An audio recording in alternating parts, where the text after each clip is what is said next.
Hey guys, tonight we dive into a side of the Middle Ages that most history books politely avoid.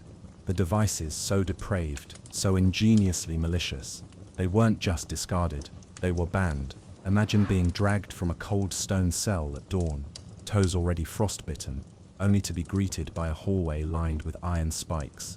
No, not walls, the floor.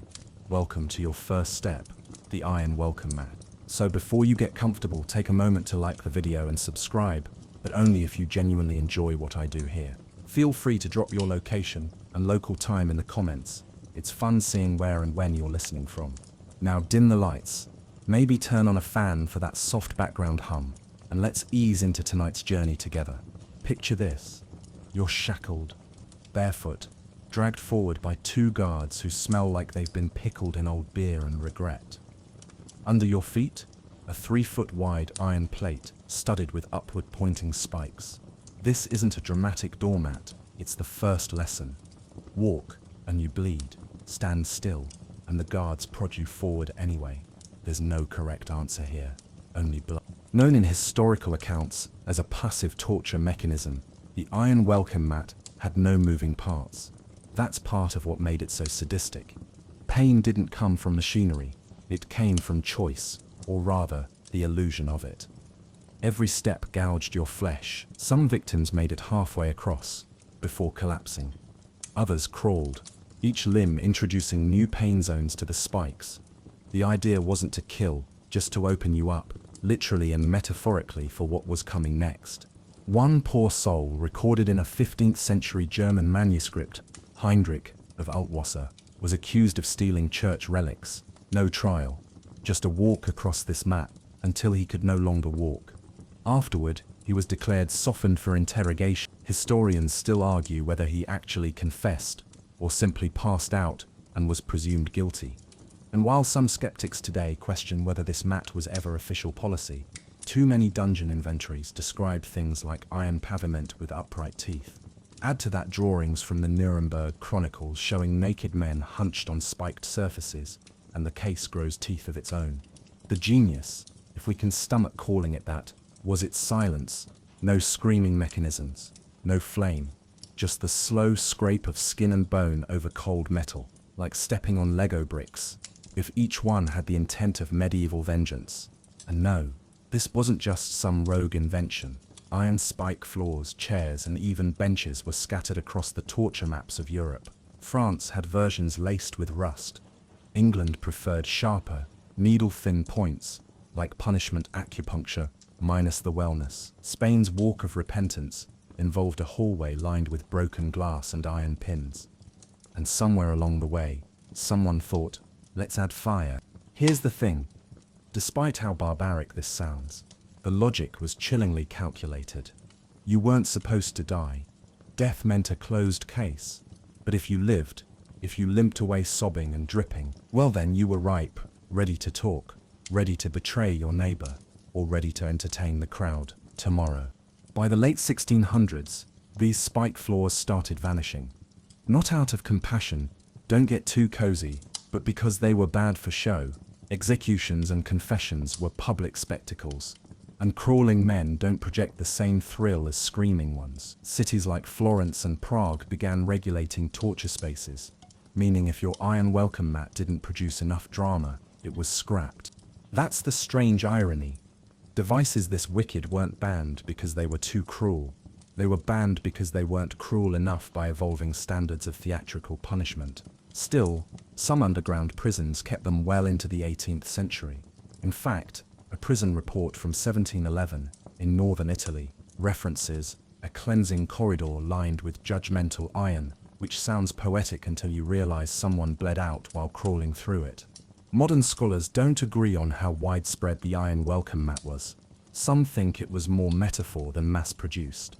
Others, like Dr. Rosalind Frommer, argue that its simplicity is exactly what ensured its popularity.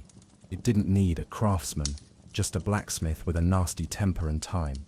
Of course, you'd think no one today would be foolish enough to replicate such cruelty. But guess what?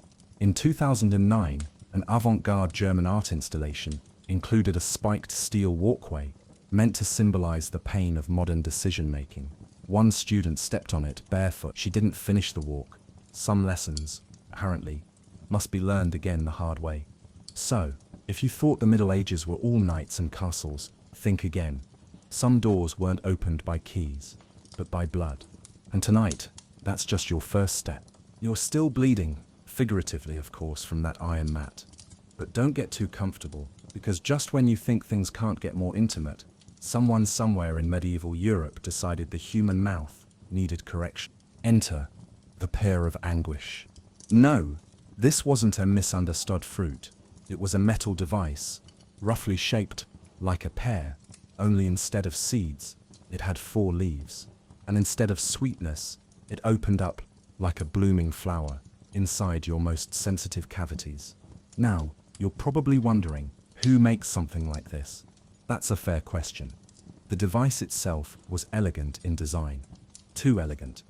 Its leaves would be inserted into the mouth of a blasphemer, or elsewhere depending on the alleged crime. Then, a turning screw at the base would slowly force the metal petals outward, stretching soft tissue until it tore or ruptured.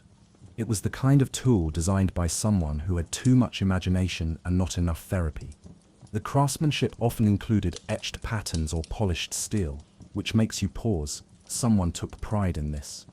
Someone shined this before sliding it into someone's mouth. One documented case involved a woman named Béatrice de Noirmoutier in 1487 France, accused of witchcraft and sowing lies. She was gagged with a pear until her jaw dislocated. Allegedly, she confessed to sending rats into a nobleman's pantry, using only her thoughts. Modern historians remain divided. Either she was an incredible sorceress, or a woman tortured until she said whatever they wanted. Here's the thing. The pear of anguish didn't kill, not right away. That was the point. You could insert it into the mouth, the rectum, or for women, the vagina. Where it went depended entirely on the charge, and whether your torturer wanted pain, humiliation, or both. The Inquisition was fond of it, but they rarely kept records. That's the thing with devices this sadistic. They were used, but their paper trails are conveniently thin.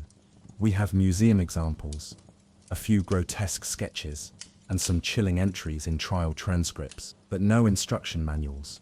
Nothing to confirm whether there were size options. That's left to modern speculation, and unfortunately, a few modern replicas. Historians still argue whether this device was widely used or symbolic.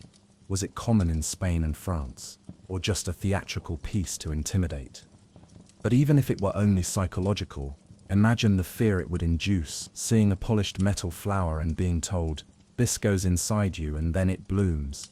One 16th century Italian judge reportedly kept one on his desk, not to use just to set the tone during interrogations. A rusting metal blossom, staring up at every accused person like a promise. But let's pull back for a moment. Why go to such lengths to invent pain? It's because pain works, not truthfully, but effectively. You want someone to betray their friend, their own beliefs. You don't start with fire, you start with discomfort. So intimate it bypasses bravery. Think about modern analogies. Ever had a dentist hit that one nerve? Multiply it by 1,000. Add a little religious fervor, some political corruption, and voila, you've got yourself a pear-shaped nightmare. In 1702, a Dutch physician named Willem van Croft publicly denounced the pear of anguish. He called it a tool of private madness, paraded as civic justice. His protests helped nudge it toward banishment across the Low Countries. Other regions followed, not because they suddenly grew compassion, but because medical reformers began framing torture as unscientific. How's that for irony? And yet, some say versions still exist in private collections. Collectors who think this is dark art. As if an object meant to rupture a woman's insides could ever be just a conversation piece.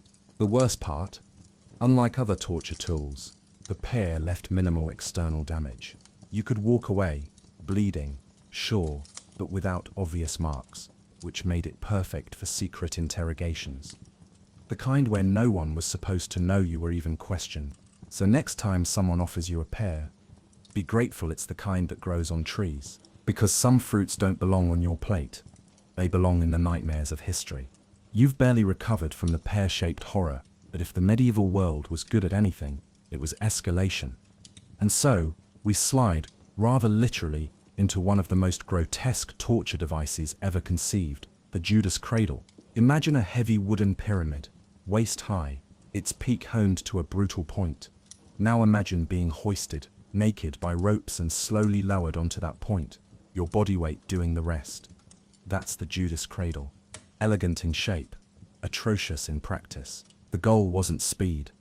No, this was a test of patience. The torturer would raise and lower the victim gently, rhythmically, like a puppet show, designed by someone who lost a bet to Lucifer. Each descent drove the point deeper into the rectum or vagina.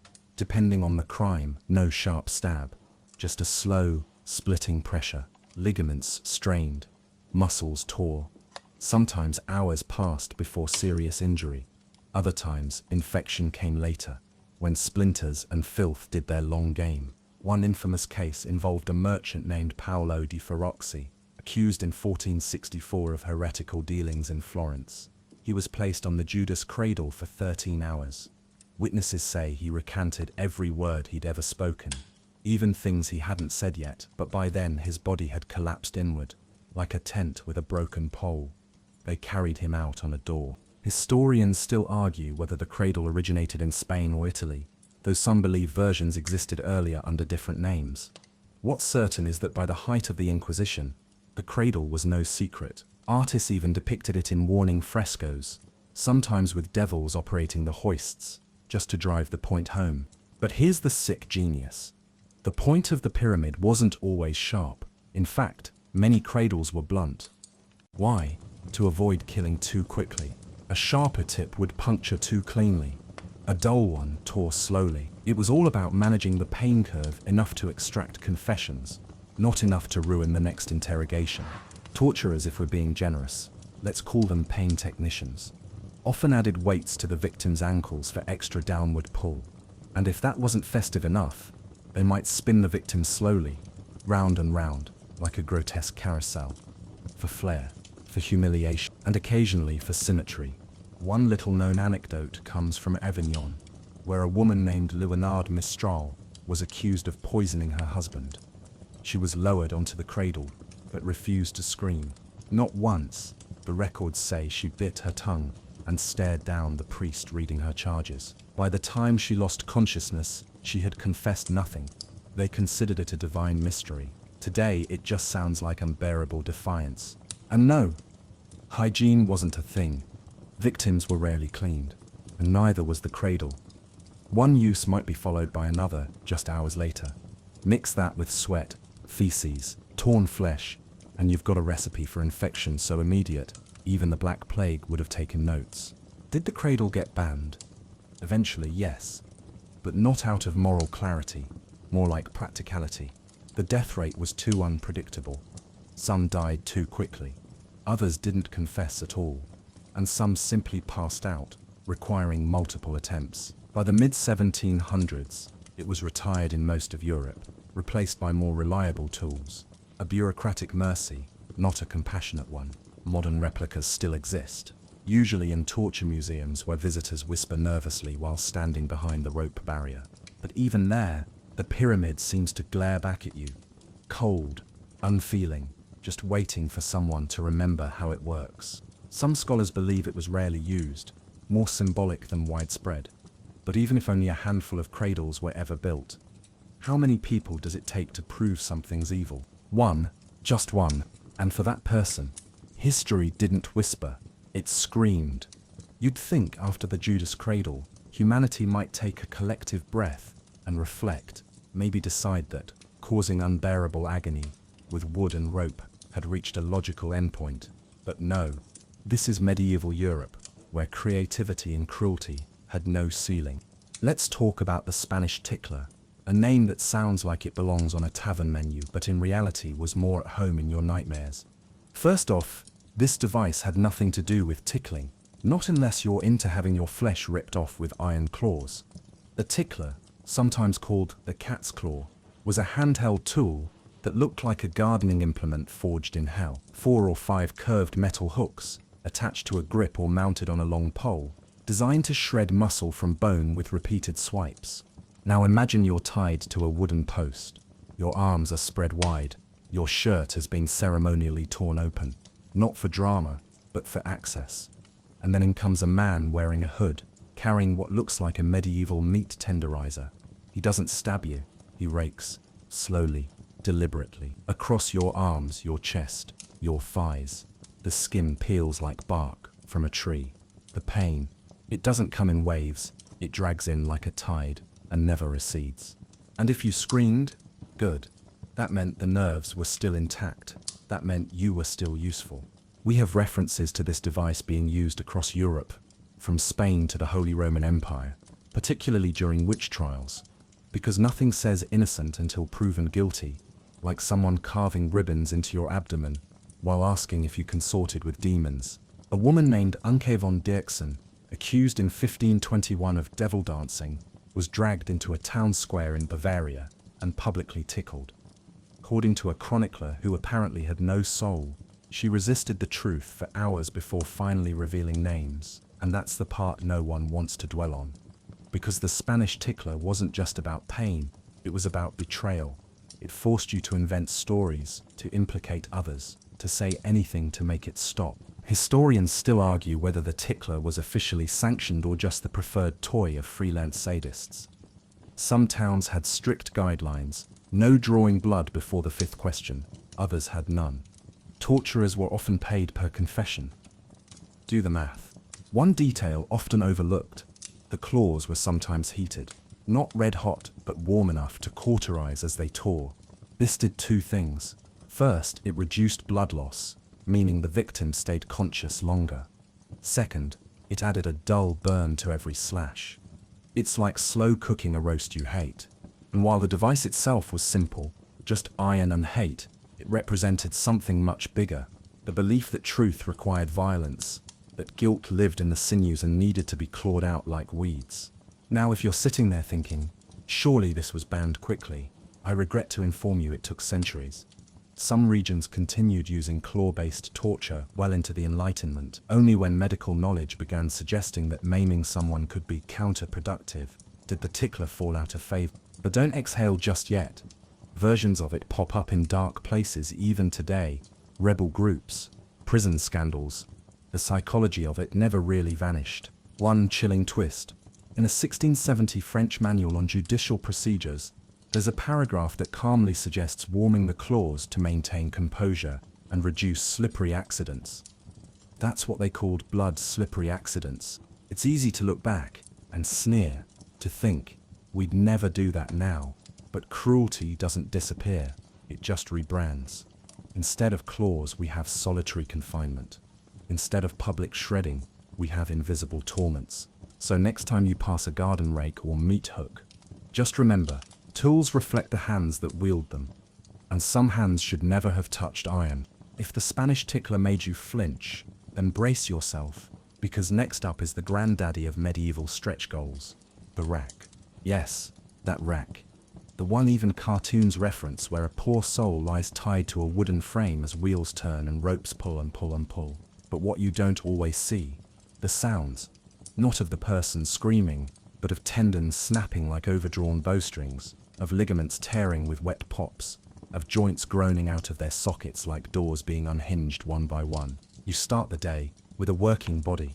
You end it looking like you were built out of string and regret. The device was simple, a wooden frame, rollers on each end, and a crank system. One end held your wrists, the other your ankles.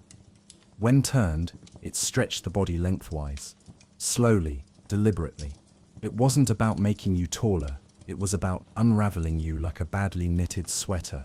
Now, in theory, this wasn't a killing machine. You were supposed to survive long enough to talk, confess, incriminate someone else, renounce your beliefs, or if you were unlucky, all of the above. One victim, famously recorded in 1546, was a Scottish Protestant named Andrew Stewart. He was stretched on the rack after refusing to recant his faith. By the time he broke, his shoulders were dislocated, both hips popped, and his elbows reportedly bent backward like a crow's wing. He lived for 3 more days. Historians still argue whether the rack was a universal device or if each region had its own twist. The English version, for instance, often included spikes beneath the back, so as you arched from the pulling, you also impaled yourself. Nice touch. And speaking of England, the Tower of London had a rack nicknamed the Duke of Exeter's daughter. Charming, right? That little poetic flourish came from Thomas of Exeter, who apparently used it often and with disturbing enthusiasm. He wasn't a duke, by the way, he was just a fish. Now let's get anatomical. Your body has limits. Shoulders typically dislocate after about 2 to 4 inches of stretching, but the rack didn't stop there. Muscles began to tear next to rib cages shifted, vertebrae separated, and if the victim didn't pass out from pain, they often entered a state of shock-induced delirium. Some laughed, others sang. One man, according to a Milanese record, began reciting recipes mid-torture. But there's something worse than the pain, the silence afterward, because when the rack did its job thoroughly, victims couldn't walk, couldn't lift their arms, some couldn't breathe properly ever again. You didn't just confess, you surrendered your body permanently. And that, friends, was part of the design. The rack wasn't just about squeezing the truth, it was about destroying the person who dared to resist. Was it banned? Eventually, mostly because doctors began pushing back. Enlightenment-era physicians argued that it caused permanent paralysis, which made it less useful. Again, not a moral decision, just a practical one. If someone can't speak, they can't confess. Simple math. One of the last known uses of the rack in an official European court happened in the early 1600s. A man accused of sorcery in Würzburg was stretched until his ribcage fractured. He confessed to turning into a wolf and flying over rooftops. You'd admit to being a sandwich if it got you off that thing. Of course, we can't talk about the rack without mentioning its distant cousins. The half rack, which only stretched your arms. The scavenger's daughter, which we'll get to soon, and which compressed instead of pulled. Torture was never one size fits all. It was buffet style. Oddly enough, replicas of the rack still appear in museums and horror movies, but few people realize just how quiet it was. There were no gears clanking, no fire, just the creak of wood, the groan of rope, and the terrifying realization that someone was calmly cranking your limbs apart. So next time you complain about pulling a muscle at the gym, remember, at least it wasn't deliberate. If the rack tore you apart, the next device did the opposite. It forced you to hold everything together, literally, even your head. Because if you moved, even a fraction, you'd impale yourself. Meet the heretic's fork, a delicate-looking piece of metal that had nothing to do with eating and everything to do with silencing. It was a double-ended prong, 2 short, sharp metal spikes on either side of a bar. One end was pressed beneath your chin, the other against your upper chest, or just under your jaw. The device was then strapped in place with leather collars or iron bands. The point? You couldn't look down, you couldn't speak, you couldn't rest your head. If you did, well, you jabbed your own throat or chest with steel. And yes, that meant the heretic's fork didn't work alone. It required stillness, but not peaceful meditation kind of stillness. More like move and bleed kind of stillness. Victims were often made to wear it for days, sometimes between torture sessions, sometimes as punishment itself. No sleep, no swallowing, no weeping too hard. The tiniest nod could be enough to stab your own windpipe. A Spanish court record from 1582 describes a woman named Isabel de Lorca, accused of translating Protestant texts into Castilian. She was fitted with a fork and hung by the arms for 3 days of consideration. The phrase used in the document was interior discernment, but there's nothing introspective about watching your own saliva slowly drip down, because swallowing would mean piercing your chin. And here's the kicker. The fork wasn't fatal. That was the genius. It didn't kill, it degraded, it humiliated, it broke the soul instead of the spine. Historians still argue whether the fork was an invention of the Spanish Inquisition, or simply refined there. Similar contraptions pop up in Italy, France, even some parts of the Ottoman Empire. The concept was irresistible: force silence with the constant threat of pain, no matter how slight. One monk in Avignon referred to it as Satan's pause button. The design itself evolved. Some versions had Latin inscriptions. I recant, or veritas vos, liberabit. The truth will set you free, etched into the metal, which feels particularly cruel, considering you couldn't speak while wearing it. Others had tiny bells attached so that even a tremble would betray your defiance to the guards. You might think at least it's better than the rack, but you'd be wrong. The rack hurt your body, the fork hurt your mind. Sleep deprivation, muscle spasms, the haunting panic of choking on your own drool, because your neck was too rigid to swallow safely. And remember, this was all about performance. Victims weren't just tortured in darkness. Often they were put on display, wearing the fork while bound to a post in the town square, trembling, unable to lower their head in shame. It was torture with an audience. Just enough blood to scare, not enough to cause a scene. In 1701, a reformist bishop named Marcello Savelli petitioned the Roman Curia to ban the fork on grounds that it caused madness before penance. He was ignored. For 50 more years, variations of the fork continued to appear in inquisitorial chambers across Europe. Why so long? Because it was cheap, easy to build, reusable, and most damningly, effective. It didn't need flame or force, just a simple metal tool and the natural human urge to move, to nod, to rest. One 18th century manual for inquisitors even recommended the fork as a pre-torture warm-up, as if silence could be trained like a muscle, as if pain could be whispered into someone's posture. And just imagine the first time it slips, the first time your chin grazes the spike. It might not break skin, it might just sting, but that sting becomes fear, and the fear becomes discipline. There are museum copies now, of course, clean, polished, mounted on velvet, some with smiling tourists beside them, unaware of the hours of terror they once represented. But in basements and cellars long ago, the fork wasn't something you posed with, it was something you prayed not to flinch against. If the heretic's fork was a whisper of pain, the next device was a full-throated scream. It wasn't about stillness, it wasn't about patience, it was about brutal theatrical punishment designed to terrorize everyone watching. Let's talk about the breast ripper, a torture tool so shockingly cruel, it makes even seasoned historians go silent for a beat. It did exactly what it sounds like.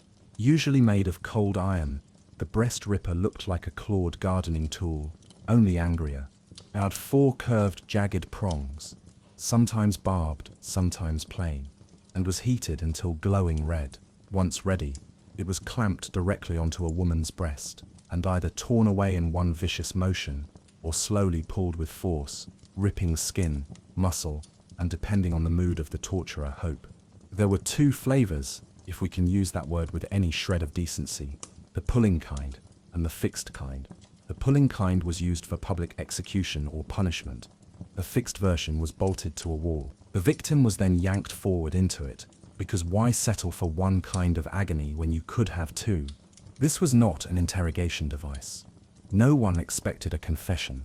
The breast ripper was about punishment, spectacle, specifically used on women accused of adultery, blasphemy, heresy, or just being inconvenient.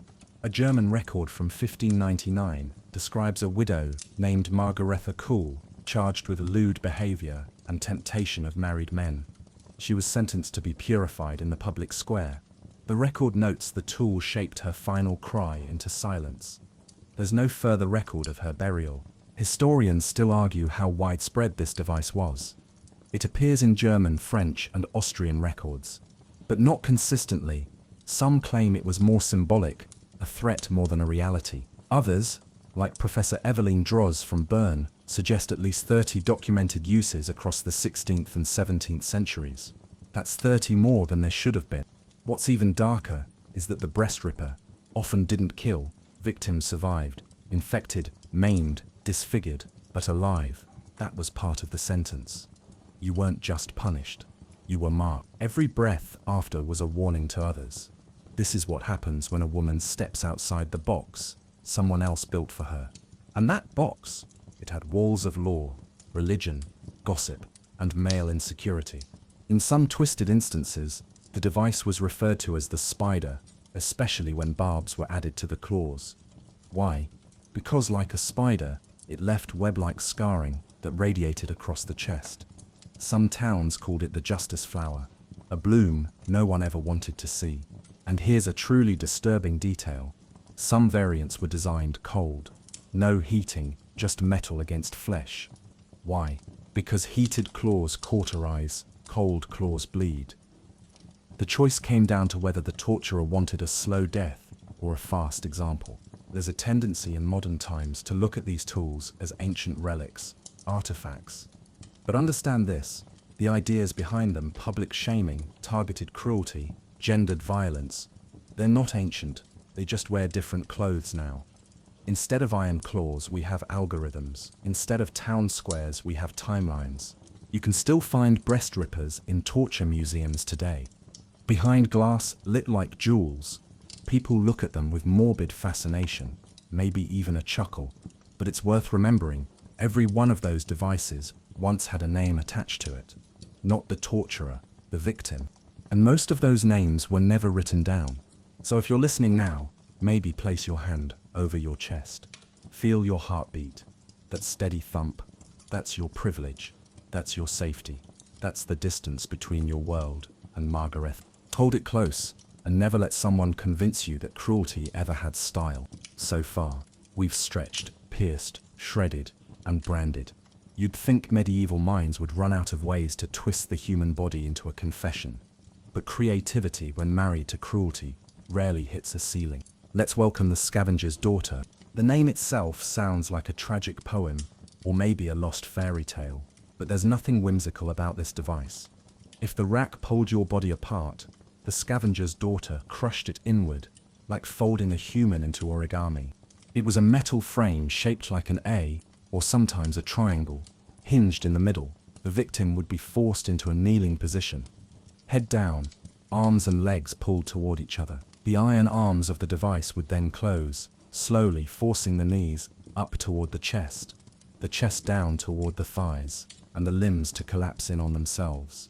Pressure mounted from all directions until blood vessels burst, ribs cracked, and nosebleeds became fountains. It didn't kill you. That wasn't the point. It compressed you to the brink, then left you broken and silent, soaked in your own internal trauma. You weren't the same afterward, emotionally or physically. And that, of course, was the goal. One Englishman who met the Scavenger's Daughter was a Jesuit priest named Thomas Cotton. Arrested in 1580, he was interrogated under Queen Elizabeth's rule, which, despite the frilly collars, was no stranger to iron justice. Cotton was subjected to the rack, and the Scavenger's Daughter. Apparently the rack wasn't enough. His body was first stretched, then crushed. Imagine that. Your joints popped one day, your bones bent the next. Cotton later died in the Tower of London. Whether it was execution, infection, or internal hemorrhaging remains unknown, but he never spoke a word under torture. Historians still debate whether he was protected by faith, or just had already lost everything worth saying. Interestingly, the Scavenger's Daughter was designed by a man named Sir Leonard Scavington, Lieutenant of the Tower of London. His nickname, Scavington's Irons. Over time, the pronunciation warped, and so Scavington's Daughter became Scavenger's Daughter. Language may evolve, but pain stays the same. And unlike other devices, this one was proudly displayed by the English crown. It was part of the official Tower inventory. That's right, they kept it like a library book. Right next to the rack, a little collection of darkness, all neatly catalogued. What makes the Scavenger's Daughter especially terrifying is its precision. It wasn't just tighten and scream, it was designed for optimal internal pressure. Internal hemorrhaging was common. Some victims bled from the eyes, others passed out after just minutes. But if you were lucky or unlucky, they woke you up and cranked it a little further. There's even some evidence that the device had size settings. That's right, adjustable suffering. Because why design a horror once when you can make it fit multiple body types? Still, some scholars argue that the Scavenger's Daughter was more of a psychological deterrent. There's less recorded use compared to, say, the rack. But when it was used, it was effective enough to end interrogations altogether, not by revealing truth, but by revealing just how fragile a human body is when folded like laundry. And here's a curious twist. It's one of the few devices where the torturers also feared injury. If the mechanism jammed or slipped, the iron arms could snap open like a spring trap, cracking bones or crushing fingers. One 17th century record mentions a guard in the tower who lost part of his hand trying to refasten the gilt brace, as if the machine itself had grown a conscience and lashed out. So, the scavenger's daughter didn't scream or slash, it just pressed inward, slowly, with the kind of pressure you don't notice until you realize your bones are begging to be let go.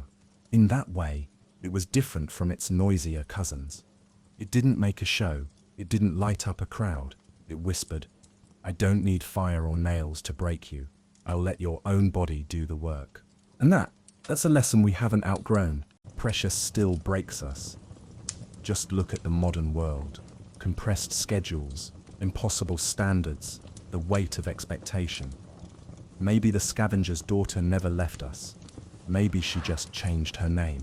So far, most of what we've explored has taken place in dark chambers, stone cells, or behind guarded castle doors. But what happens when torture moves into the open?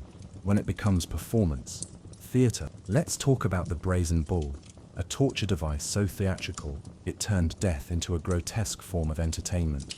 The brazen bull was quite literally a bronze statue of a bull, hollow on the inside, with a trapdoor on its side, and an acoustic system built into the nostrils. The condemned would be locked inside, then a fire was lit beneath the belly. Slowly, painfully, the person would roast alive, cooked from the feet up. The horrifying genius. The interior was shaped to direct the victim's screams through tubes that funneled up into the bull's head. The result? Their agony would echo out of the bull's mouth, transformed into what authorities proudly called the sound of an angry beast. Just take a moment to sit with that. Someone engineered the acoustics of human suffering. The brazen bull wasn't a medieval invention. Technically, it dates back to ancient Greece, to a man named Pyrrhus of Athens, who presented it to the tyrant Phalaris of Acragas as a humane method of execution. Phalaris, never one to ignore irony, reportedly had Pyrrhus thrown into his own creation to test the sound system. Fast forward to the Middle Ages, and though the original bull had been lost to time, the idea of it lingered. By the 13th century, drawings of similar devices started appearing in European manuscripts. A bull with vents, a fire beneath, a man inside. Whether it was a direct recreation or inspired redesign, one thing is clear: someone tried to bring it back.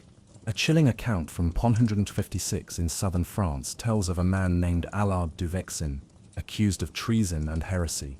He was sentenced to die within the bronze mouth of retribution. Though the device is never fully described, a sketch in the corner of the court scroll shows what looks unmistakably like the brazen bull. A crowd surrounds it, smoke rises. One man is smiling.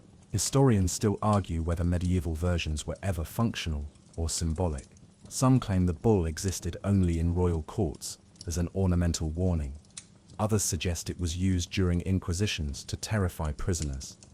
Regardless, its psychological power was undeniable. Even talking about it made people shiver. But what really sets this device apart is the spectacle.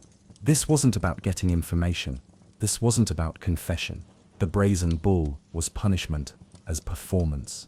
A gruesome reminder that those in power not only controlled your life, but your final sound. It said the bull's voice was so convincing, children cried and animals scattered. Others came just to listen, treating it like a concert of pain.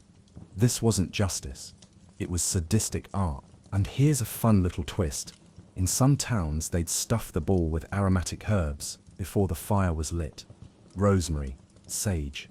Not to soothe the victim, but to mask the smell of burning flesh for the spectators. That's right, the same rosemary you sprinkle on roasted potatoes was used to make human death more palatable. Over time, the brazen bull was banned. Not because it was cruel, plenty of devices were just as cruel, but because it was too dramatic. As Christian Europe evolved, public torture had to look like justice, not theatre. The bull was too pagan, too showy. It offended the aesthetic more than the moral compass. Still, echoes of it remained. Some 16th century Italian death masks feature bulls sculpted into the mouths. Inquisition murals depict bulls beside fire pits.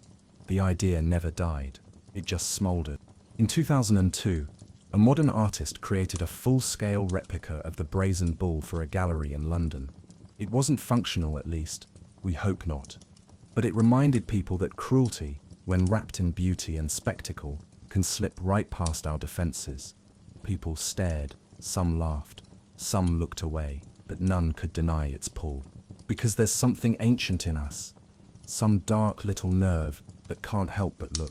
So if you ever hear someone say the good old days, just ask, do they mean the days when a screaming man inside a bronze cow was considered entertainment? By now, you might be hoping things couldn't get any darker. Maybe you're thinking surely that was the peak of medieval horror. But no, tonight, there's always room for one more descent. Let's step into the most claustrophobic, soul-draining punishment of them all, the coffin of contempt, sometimes called the iron cage, or the gibbet. This wasn't a device that tore your flesh or snapped your limbs. No, this one let time do the dirty work. The coffin was exactly what it sounds like, a human-sized metal cage, shaped roughly like a body, but with iron bars instead of solid walls. You were locked inside, standing, arms and legs often sticking awkwardly through the bars. No room to sit, no room to move, no comfort, no escape, and then they hung you up. That's right, suspended, out in the open, often from a city gate, a castle wall, or a post in the center of the square. There you stayed, for hours, for days, sometimes until your body gave out, sometimes until your body rotted. This wasn't interrogation. This wasn't for extracting truth. The coffin was punishment by humiliation and exposure. You were a billboard, a grotesque PSA. Behold, it whispered, this is what happens to thieves, heretics, traitors, and fools. One especially vivid record comes from 1323 in Bruges. A man named Claes van Houten was caught stealing grain during a famine. His sentence, 3 days in the coffin, hoisted above the market. Day 1, people threw spoiled vegetables. Day 2, the crows came. Day 3, his own brother was forced to watch him beg for water before collapsing. Claes didn't survive the full sentence, but his bones stayed in that cage for 2 more weeks, swinging in the breeze. Historians still argue whether the coffin was truly a death sentence, or just often became one. Some cages had removable bottoms to make cleaning up easier. Others had no floor at all, meaning the victim's legs dangled, numb, swelling from blood pooling downward. And the cruelty didn't stop with the living. After execution, bodies were often displayed in the coffin as a warning. This was called gibbeting. Pirates, rebels, and murderers were prime candidates.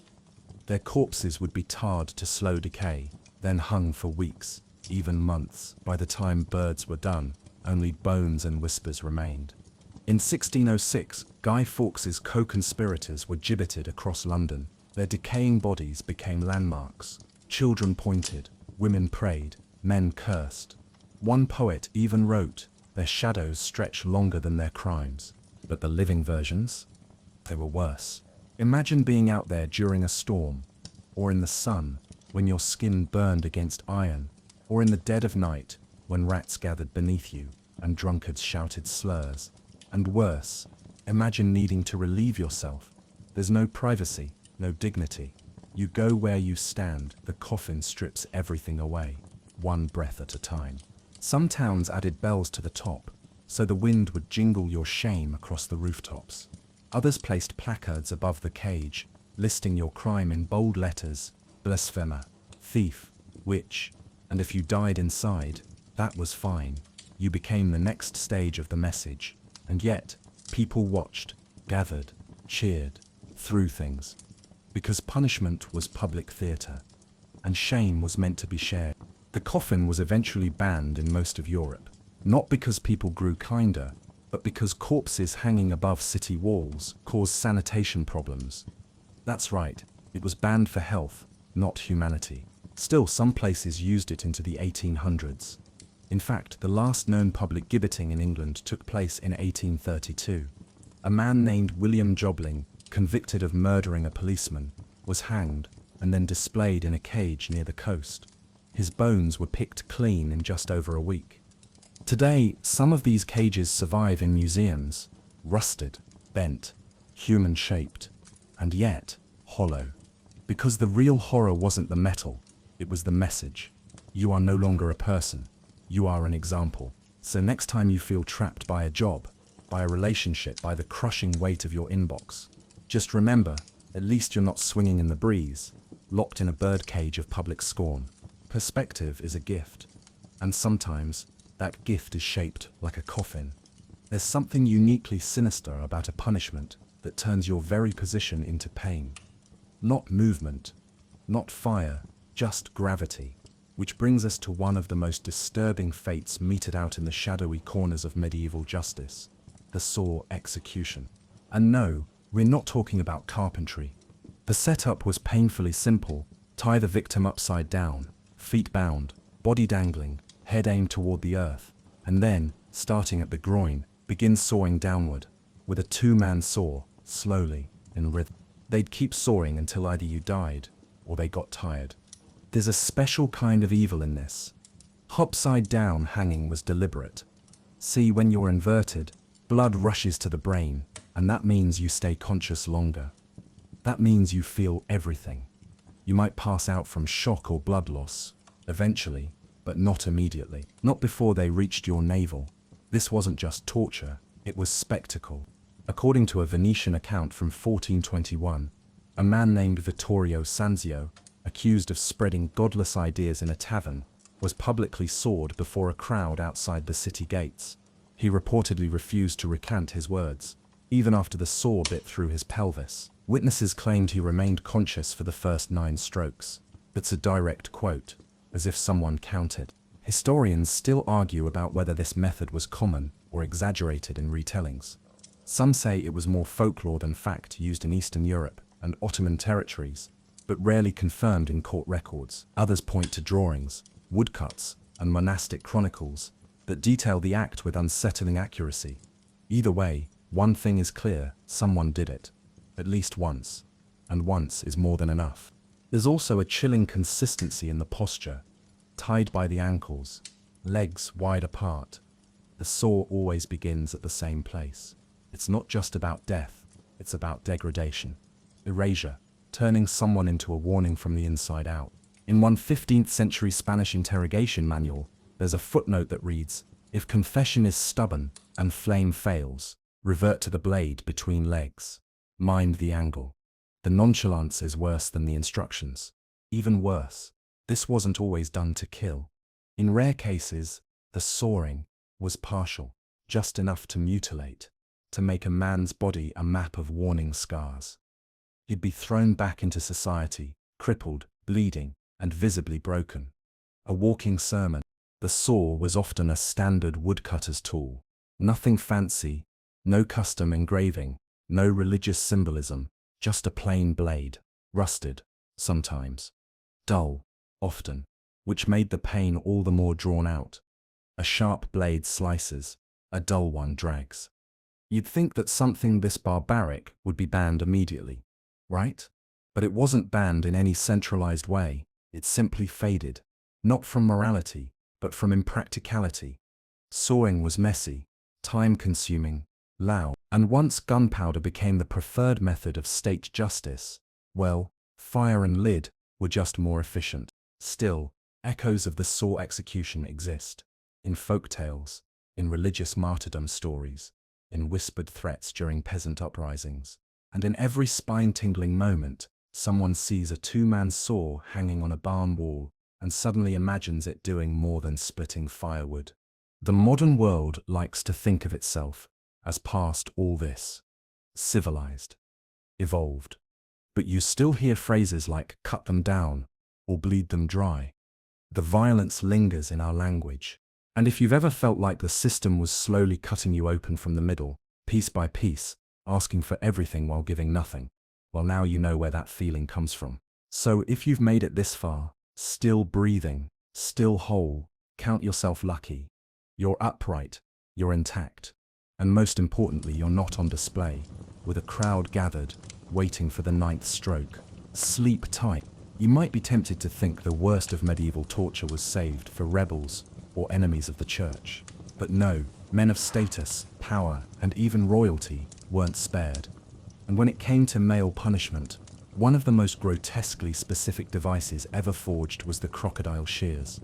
The name sounds like a fairy tale villain's gardening tool, but what you're dealing with here is a pair of iron tongs, hinged, toothed, and custom fit for one purpose: to mutilate a man's genitals, particularly, well, the royal scepter, if you will. The shears looked innocent enough at a glance. They resembled blacksmith pliers, but open them and you'd see inward-pointing spikes, sharp enough to pierce flesh, blunt enough to drag it off. Once heated to a red glow in a brazier, they'd be clamped around the penis and yanked violently. That's it. That's the design. The effect: instant trauma, maximum bleeding. And if the poor soul didn't die from shock or blood loss, he'd likely never walk or function the same way again. Why such a specific device? Well, the crocodile shears were used on those accused of regicide or treason against the crown. In other words, you didn't just kill the man, you made him a symbol. And not just any symbol, but one of unmanning. To destroy his legacy, you destroyed what made him a man. A supposed case in late 15th century Saxony involved a knight named Johann Eschweiler, caught plotting against Duke Albrecht. The records say he was dragged before a crowd, chained to an iron pole, and unmade, using heated shears. Witnesses described him as a ghost before the flames left him. His body was displayed afterward, groin bloodied, stripped of armor, as a warning to other would-be dissenters. Historians still argue over whether the shears were used frequently or reserved for only the most high-profile executions. Some question whether they were even real or just a deterrent, mentioned in interrogation rooms and whispered in dungeons. But several museum pieces do exist. Rusted, hooked, hollow, with tips shaped like a mouth, and let's not ignore the name itself: crocodile, a beast that bites, drags, and drowns. What makes this device especially disturbing isn't just the pain, it's the symbolism. It wasn't about killing the body, it was about killing the lineage. A permanent severing of future pride and power. You weren't just executed, you were erased. Even when death wasn't the result, the psychological impact was total. Survivors, if you can use that word, became walking reminders of royal vengeance. The shears weren't used to hear truth, they were used to declare it. This man betrayed the crown. This is what betrayal looks like. And don't think this horror stayed in Europe. In some cases, similar devices popped up in 16th century India and East Asia, used in courtly purges. The difference: those were often wrapped in religious justification, purification through mutilation. Of course, the Enlightenment eventually looked at the crocodile shears and said, maybe we don't need that anymore. Not out of mercy, mind you, but because even kings began worrying that punishments this brutal might breed rebellion instead of obedience. By the 18th century, the shears were largely gone, except for one chilling exception. In 1747, a rebel in Naples named Matteo Silvestri was publicly punished using an iron maul. The language is vague, but the implication is clear. His execution was announced as the swallowing of his betrayal. It doesn't take much imagination to figure out what that means. Today, you'll occasionally see them in galleries or curiosity shops, often mislabeled as blacksmith tongs or animal handlers. But look closely, you'll notice the serrations, the oddly shaped hinge, the bite pattern, and then you'll realize this wasn't for iron, it was for flesh, and not just any flesh, manhood itself. So if you've ever felt the sting of humiliation, the fear of being unmade, or the pressure of legacy, know that in another time, someone made an entire tool just for that purpose. Because some punishments weren't about what you did, they were about who you challenged. Just when you thought medieval torture couldn't get more quietly cruel, enter a device that didn't tear flesh or crush bones, but slowly chipped away at your sanity. Welcome to the realm of water torture. Forget the flames. Forget the blades. This one used nothing more than cold, clean, merciless water, and it's exactly that simplicity that makes it one of the most psychologically devastating forms of torture ever invented. There were multiple versions, but the most infamous, the Chinese water torture, adopted and modified by European inquisitors, where a person was strapped down, immobilized, and left beneath a mechanism that released single drops of water. directly onto the same spot of their forehead. Drop by maddening, echoing, unrelenting drop. At first, it feels like a nuisance, then discomfort, then the skin begins to swell, then bruise. Some victims claimed they could feel the bone beneath pulse, with pressure. But the physical pain wasn't even the point. The real torment was in the waiting, the anticipation, the silence between each drop, measured, mocking. One Inquisition-era report from 1612 describes a monk named Bartolomeo, accused of sedition and harboring banned texts. He was placed beneath a water frame for 17 hours. By the end, he had confessed to a dozen crimes, including several he couldn't have committed. He'd been in prison during one of them, but by hour 10, the mind will say anything if it believes it can make the dripping stop. Historians still argue about the actual damage this caused. Was it purely psychological, or could it cause physical trauma? Some say yes, especially when icy water was used.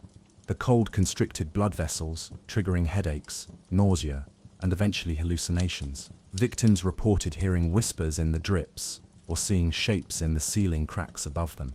To be clear, this wasn't always clean water either. In some dark chapters of history, water mixed with vinegar, blood, or even sewage was used, and when it wasn't applied to the forehead, it was forced into the body. That's right, another variation involved waterboarding's hideous ancestor.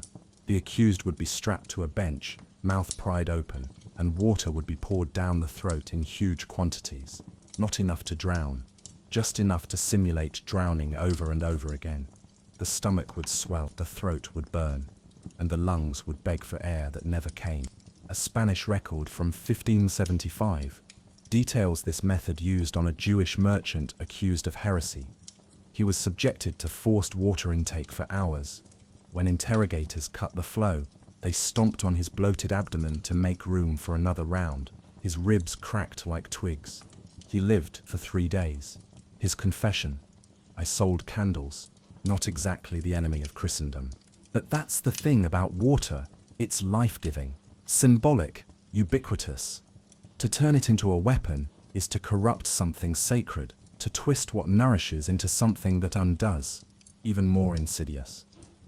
There were no visible wounds. After hours of drip torture, a victim might look unharmed. No broken bones, no lashes, just shaking, whispering, flinching at every small sound. Try explaining that to a magistrate. It's just water, and yet you're broken. In the 18th century, French Enlightenment thinkers began to condemn the practice, not because of ethics but because it produced inconsistent results. Voltaire himself wrote that drip torture made men see demons in droplets and sing hymns to stone ceilings. In modern times, versions of this method have reappeared, whispered about in intelligence black sites, denied in courtrooms, sanitized with terms like enhanced interrogation.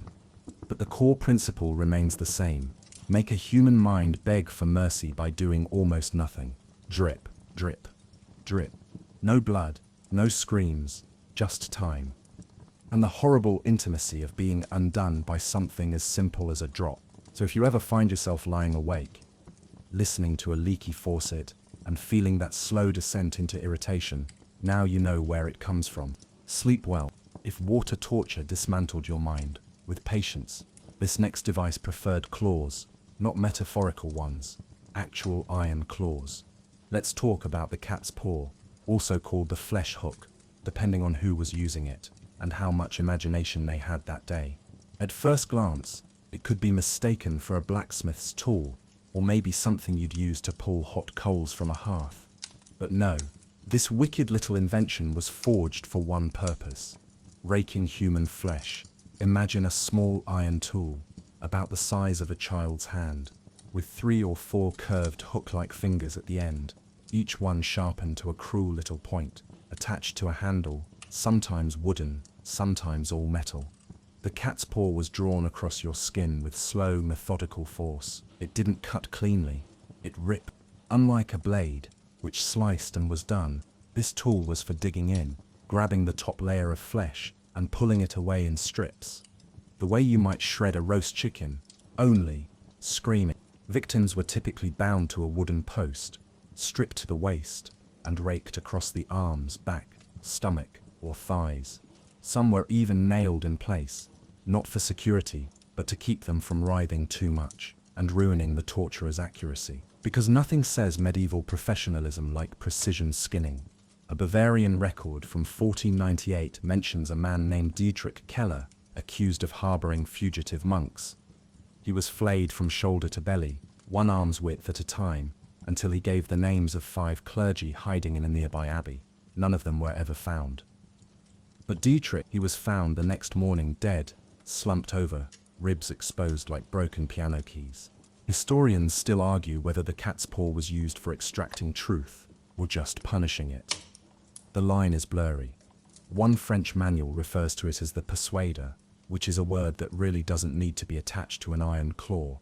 And here's the thing, like so many medieval tools, the cat's paw was deceptively simple. No gears, no mechanics, just heat-forged cruelty.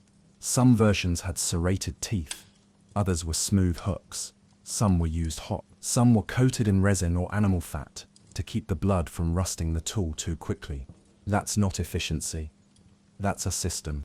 But perhaps the worst version came from inquisitors in Spain and parts of the Holy Roman Empire. The cat's paw on a pole. With it, torturers could stand back and strike repeatedly like a whip, only instead of bruises they left behind absence. Absence of skin, absence of dignity. Sometimes absence of consciousness. And just when you thought it couldn't get more degrading, in some cases they made the family watch. That's right. Your wife, your children, your neighbors would be paraded in to see your body reduced to pulp, all in the name of order. By the 1700s, the cat's paw was increasingly frowned upon, not because anyone suddenly found compassion, but because it was messy. Blood got everywhere, and medical reports began to suggest that people confessed less reliably once they went into shock, which, to the surprise of no one, tends to happen when your abdominal skin is being peeled off in ribbons. In museums, these tools are often misidentified as kitchen utensils. They look harmless, in a terrifying way. Just some old iron tongs from a forgotten forge. But look closer, and you'll see the tiny curves, the jagged teeth. Silent testimony that pain doesn't need elegance, just repetition. You know what's even worse? Some versions of the cat's paw made it into the colonies. That's right, similar tools were later used on enslaved people, long after the medieval period. Proof that torture doesn't stay locked in the past. It travels. It adapts. And while the iron may rust, the idea behind it that fear can be manufactured, that truth can be scratched out, still echoes. So the next time you hear someone say, they need to be taught a lesson, pause. Ask what tool they have in mind. Because some lessons were written in iron and read in screams. If the cat's paw shredded your flesh, this next contraption cooked it. Literally, it's a seat no one ever wanted to warm. The iron chair, sometimes called the interrogation throne. Imagine a chair, 4 legs, a straight back, and armrests. Now imagine every surface seat, back, arms, and even footrest covered in sharp iron spikes. Hundreds of them. Like someone asked, what if we combined furniture with a porcupine? Victims were forced to sit naked or partially clothed on the chair. Their limbs were strapped down tight with leather or iron bands to ensure maximum contact. There was no wiggling, no shifting. You sank slowly, painfully into the spikes.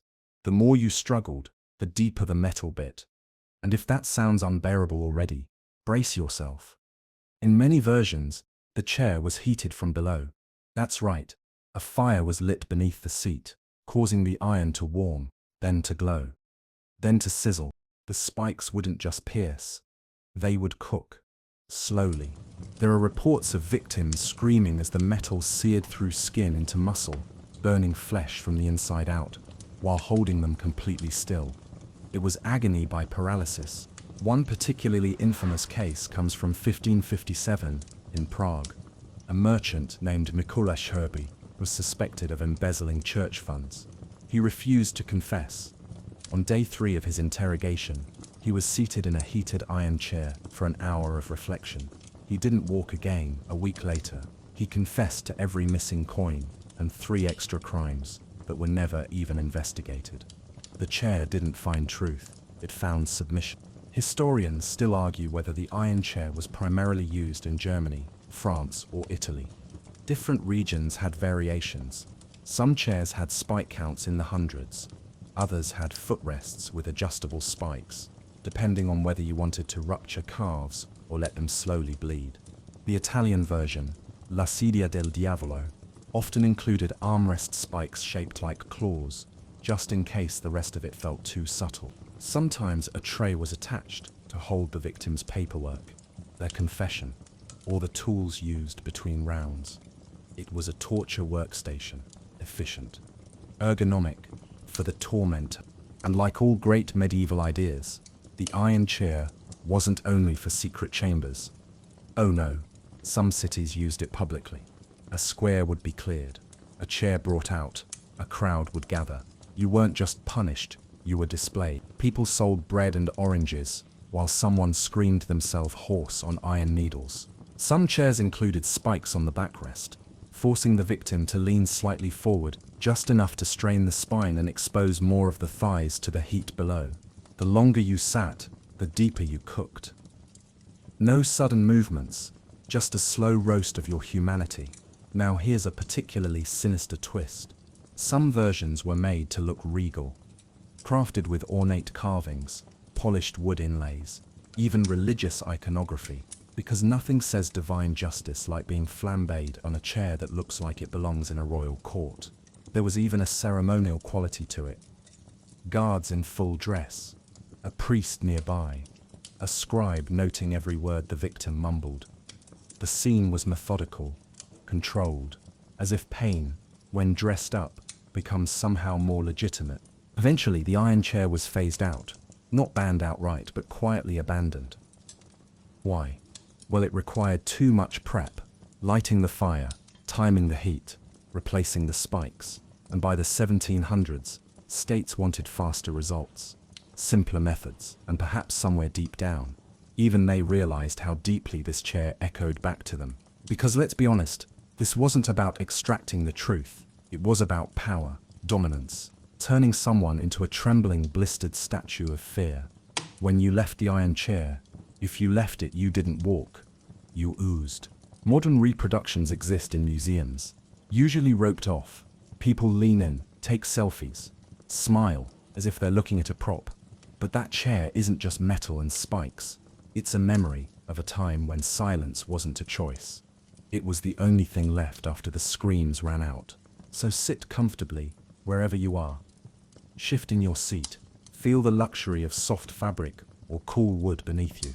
Now imagine never being able to move again. After the scorched stillness of the iron chair, you might think the worst had already taken a seat. But no, sometimes medieval cruelty didn't want to burn you or stretch you, it wanted to silence you. Permanently, starting with your ability to speak. Enter the tongue terror, a tool as blunt in purpose as it was sharp in design. Imagine a pair of pliers, but meaner. Rough iron jaws, narrow at the tip, often serrated or barbed inside, designed for gripping the tongue with surgical precision and then pulling, or twisting, or tearing. The name isn't poetic, it's practical. This was a device for ripping out your tongue, slowly, painfully, and in front of an audience. Why the tongue? Because it was seen as the source of lies, heresy, blasphemy, insult, treason. If your words got you in trouble, the punishment was tailored to the offense. Say too much? They take your ability to say anything. In some parts of France and Italy, it was even considered an honor to get the tongue pulled, instead of being executed, as if having your mouth reduced to a bleeding crater was a merciful alternative. There's a chilling record from Avignon in 1472. A poet named Lucien Vallon had written verses mocking a local bishop. He was seized, tried for sedition, and according to surviving court notes, sentenced to a cleansing of the tongue. That's the phrase they used. He was tied down in a church courtyard. A priest read scripture. Then a man in a black hood used iron tongs to pull out his tongue in 2 savage yanks. Lucien survived and never wrote again. Historians still argue whether the device itself was specially crafted or if it was simply a pair of repurposed blacksmith's tongs. Some designs did evolve, adding a screw clamp to hold the tongue steady, while a blade sliced underneath. Others had curved hooks to fish the tongue out of a clenched jaw, because of course victims tried to resist. You would too. Some variants even included a spike at the base of the clamp, so if you pulled too hard, the spike jabbed into the roof of the mouth, or the lower jaw, built-in punishment for struggling. But it wasn't always physical removal. In some towns, hot irons were used to burn the tongue instead. A branding iron shaped like a crescent moon or a cross pressed onto the tongue until the muscle hissed. The result? Permanent scarring, slurred speech, and a visible mark of guilt, literally branded onto your words forever. And because medieval Europe never missed an opportunity to be theatrical, these punishments were often done in public. Markets, church steps, execution squares, the whole town watching as a man screamed, gurgled, and collapsed, all for the crime of having an opinion. There are even instances where the extracted tongue was nailed to a board beside the victim. As a warning, one German magistrate is quoted saying, "Let them see where truth leads when it ignores courtesy, and what happens afterward. You don't eat well, you don't speak, you often don't survive long. Infection sets in quickly. There were no antiseptics, no clean cloths, just pain, blood, and the long echoing silence of a voice extinguished." Eventually, tongue tearing fell out of legal fashion, not because it was too cruel, but because written records replaced oral ones. Once people could be punished for what they wrote instead of what they said, there was no longer a need to tear the flesh. Ink became the new battlefield, and pens, safer than tongues. Still, the impulse to silence through pain never quite disappeared. Even today, whistleblowers and dissenters aren't mutilated, but they are punished. Careers ruined, families threatened, reputations shredded. Modern tools, same motive. And when someone says, "Be careful what you say," they might not be holding tongs, but the warning echoes all the same. So take a breath, appreciate your voice, your right to speak, to protest, to question, because once upon a time, just doing that might have cost you the very muscle that made it possible. And trust me, nothing tastes quite the same once the tongue is gone. By now, your body's been burned, pierced, bent, and silenced. But let's not forget medieval society had one more trick up its sleeve. A punishment so public, so humiliating, so deeply personal, it didn't just injure the body, it laughed at it. Ladies and gentlemen, welcome to the pillory, the medieval stage where your face was the headline. Now, if you're picturing the wooden contraption with holes for the head and hands, you're absolutely right. The pillory was a stand-up cousin of the stocks. You'd be locked in by your neck and wrists, often in a town square, forced to stand upright while the entire community took their best shot. But this wasn't a device that used pain to punish, at least not directly. This one used people. Once you were secured in place, the real sentence began. People gathered. They yelled. They spat. They threw spoiled vegetables, animal dung, rocks, fish guts, whatever was nearby. It was a buffet of public shame. And the worst part, you couldn't block anything. Your hands were trapped. Your head was fixed forward. If a tomato was coming, you took it. If a stone hit your temple, you bled. If someone decided to insult your mother while smearing pig fat on your hair, congratulations, you were learning the lesson of medieval civic engagement. A French account from 1344 describes a woman named Marie Bordeaux, convicted of slander. Her punishment? 2 hours in the pillory every Sunday for a month. She was pelted with mud and dead mice. One man allegedly urinated nearby, just to watch her flinch. Her crime? She had gossiped that the baker watered down his dough, and people really liked their bread. Historians still argue over how widespread pillory use was, and whether it counted as torture. But let's not kid ourselves, pain doesn't need knives. The pillory turned shame into a blood sport. And the crowd? They were more reliable than any iron spike. Some versions of the pillory included footboards to force uncomfortable posture. Others were slightly tilted, so your own body weight choked your neck as the day went on. And don't forget, you stood there for hours. Sunburn, rain, bees, bored children, with good aim. It was never just a sentence. It was a slow-motion collapse of dignity. Worse yet, the pillory was often accompanied by another punishment. shaved heads, branded cheeks, or signs hung around your neck declaring your crime. I am a liar. I blasphemed. I was lazy. In some German towns, thieves were forced to wear oversized wooden spectacles, mocking their failure to see the law. And let's be clear, the pillory wasn't just for the poor. Merchants, priests, even nobles could find themselves locked in for tax fraud, heresy, or drunken brawling. Of course, nobles often paid for better placement, shade, guards to keep the crowd civil, or shorter durations. But still, the point stood. No one was above the pillory. You were only beneath it. In London, the pillory stood near Cheapside Market. It was a hotspot, like the town's version of social media. People came for the entertainment. Some sold snacks. Others sold rhyme sheets with poems mocking the accused. One rhyme from 1627 ends, "To lie and cheat he thought was jolly. Now he tastes the stocks and the good king's folly." Eventually, the pillory fell out of favor, not because people got kinder, but because the crowd became too unpredictable. Some criminals were pitied, others were killed. In 1721, a man accused of publishing seditious material was pilloried in London. But instead of abuse, the crowd cheered, threw coins, crowned him with flowers. Authorities were mortified. They tried to shame a man into silence and made him a martyr instead. By 1837, England formally abolished the pillory. France followed later, but the impulse didn't die, it just evolved. We have online mobs now. Comment sections, cancel culture, digital tomatoes. You don't need wooden boards to trap someone anymore. Just a platform and a crowd. So next time you scroll past a public shaming, remember, it's the same old stage, different square, no stocks required. We've seen torture that burned, bled, and belittled, but sometimes, all those tools were too subtle. Sometimes, the goal wasn't pain in increments, it was total obliteration. Quick, brutal, theatrical, and for that, nothing quite boiled the point home like the cauldron. That's right, the boiling cauldron wasn't just for stews and soups.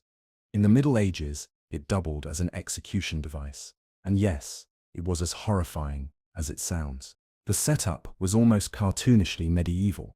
A large iron pot, deep enough to fit a person, or most of one. It would be filled with water, oil, tar, molten lead, wax, or even animal fat. Then slowly, it would be brought to a boil, with you either inside from the start, or lowered in as it bubbled. It wasn't always immediate. Sometimes the victim was tied in a harness and lowered inch by inch. Starting with the feet, your skin would blister, then burst, then peel off entirely, and still the rest of your body waited above, trembling in anticipation. The worst variation. They didn't boil you all at once. No, they lowered you in stages, letting each part cook before moving deeper. Feet, calves, thighs, abdomen, torso. By the time the boiling reached your chest, you were usually unconscious or dead. Usually, there's a notorious record from 1531 during the reign of Henry VIII, when a man named Richard Rose, accused of poisoning a bishop's household, was sentenced to death by boiling. Not hanging, not beheading, boiling. In Smithfield Market, a public space, they filled a cauldron with pitch and oil and lowered him in, alive. The crowd watched. Some screamed, others laughed. And the worst part, it wasn't illegal. That method of execution had been added specifically for poisoners by royal decree. No trial debate, just fire and oil. Historians still argue whether boiling was used often or only in high-profile cases. But we have enough documented examples to be sure. This wasn't myth. This was state-sponsored horror, served hot. Earlier records from as far back as the 12th century suggest cauldrons were used in parts of France and Eastern Europe, not always for execution, sometimes just for interrogation. A pot of boiling water was brought into the chamber. You were blindfolded, your hand submerged. If it came out unscathed, innocent. If not, well, you burned for God's truth. This was known as trial by boiling ordeal. And yes, people actually believed the divine would prevent burns if you were innocent. Spoiler, most weren't spared. But let's go back to full body boiling. There are accounts, especially in regions like Hungary and Poland, where copper cauldrons were used with lids. Victims were sealed inside, often with a small vent for steam to escape, or to let in just enough air to prolong the agony. In some variants, the cauldron sat atop a stone base where firewood could be stoked gradually. Others used coal for a slower, more even heat. Sometimes, they added spices. Yes, spices. Not because anyone was planning to eat the victim, but to mock them, as if your body was a meal for justice. One record from Nuremberg lists peppercorns, garlic, and laurel among the ingredients added to a traitor's pot. This wasn't just execution, it was ritualized cruelty. And then there was sound. Witnesses often reported the boiling didn't silence the victim. It amplified them. The pitch of screams, the wet slapping of flesh separating from muscle, the hiss of blood turning to steam. These weren't just death cries, they were the Middle Ages version of a morality play. Eventually, the practice was phased out. Again, not from compassion, from optics. Boiling was difficult to control. Sometimes the fire would burn unevenly, or the victim would pass out too early, and cities began worrying more about sanitation. And believe it or not, public morale. Turns out, watching someone boil alive didn't exactly encourage a good market day. Still, it lingered longer than most care to admit. The last recorded use of boiling in Europe may have been as late as the 1600s, though whispers of it pop up in local legends even today. And yet, we still flirt with the metaphor. Stewing in your guilt, thrown into hot water, put on the burner. Language remembers what our morals prefer to forget. So next time you see a bubbling pot on a stove, imagine it tall as a man, blackened with soot, screaming from within. Then say a quiet thank you for your electric kettle and your relatively untouched skin. If being boiled alive wasn't twisted enough, let's crank the absurdity and horror up another notch. Because in the medieval mind, death wasn't just a consequence. It was a reveal, proof, entertainment. A punishment had to say something, and few said it more strangely than the ducking stool. Now, at first glance, this thing sounds harmless, even silly. A chair on a long wooden beam mounted over water. The accused, almost always a woman, was strapped in and dunked into a pond, river, or sometimes even a muddy moat. Crowd gathered, laughter, splash. But this wasn't water play, it was humiliation soaked in fear. The ducking stool was most famously used for two crimes: witchcraft and scolding. Yes, scolding, as in speaking too loudly, arguing, complaining. A woman could be reported by her husband or neighbors, and within days she'd be lashed to a wooden chair and paraded through town before being dunked like a cursed biscuit. The logic, if you can call it that, was painfully circular. If she sank, innocent, but drowned. If she floated, guilty. Obviously, in league with the devil. Witches, you see, were thought to repel water, an old superstition rooted in the belief that the purity of the element rejected evil. One recorded incident from 1587 in Lincolnshire involved a widow named Agnes Thorne. She'd been accused of hexing a neighbor's cow. She was ducked 7 times. On the 5th dunk, she passed out. By the 7th, she'd stopped breathing. The verdict? God chose to clear her name through silence. That's medieval justice for you. Historians still argue whether the ducking stool was ever meant to kill. Some towns swore it was correctional, a few minutes in cold water to cool a hot temperament, but the line between punishment and execution was thin, especially when the chair was dropped from a height, or the rope jammed, or the accused had a heart condition no one cared about. Even worse, this wasn't always a one-time deal. Some women were ducked repeatedly over weeks, each session more brutal, more public. The idea wasn't just to hurt, it was to shame, to drown your dignity if not your body. And yes, crowds gathered, people brought their children. There are drawings of boys throwing stones as a woman's hair floated beside her head. The townsfolk called it cleansing, a holy rinse. In some places, the ducking was paired with confession. Admit you argued with your husband. Admit you spread gossip. Admit you danced too freely at the harvest feast. As if your head being submerged in freezing water somehow opened your heart to honesty. But here's the irony. The ducking stool, was almost always used on women. Even though men gossiped, lied, cursed, and cheated just as much. But a man's voice was called decisive. A woman's voice, scolding. You see the game. Over time, the stool itself evolved. Some were simple benches on wheeled platforms. Others were elaborately built contraptions with pulleys and iron hinges.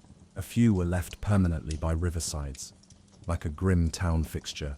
Oh, that's just where we try our neighbors. By the 1700s, the practice had largely faded in Western Europe, though not from moral awakening.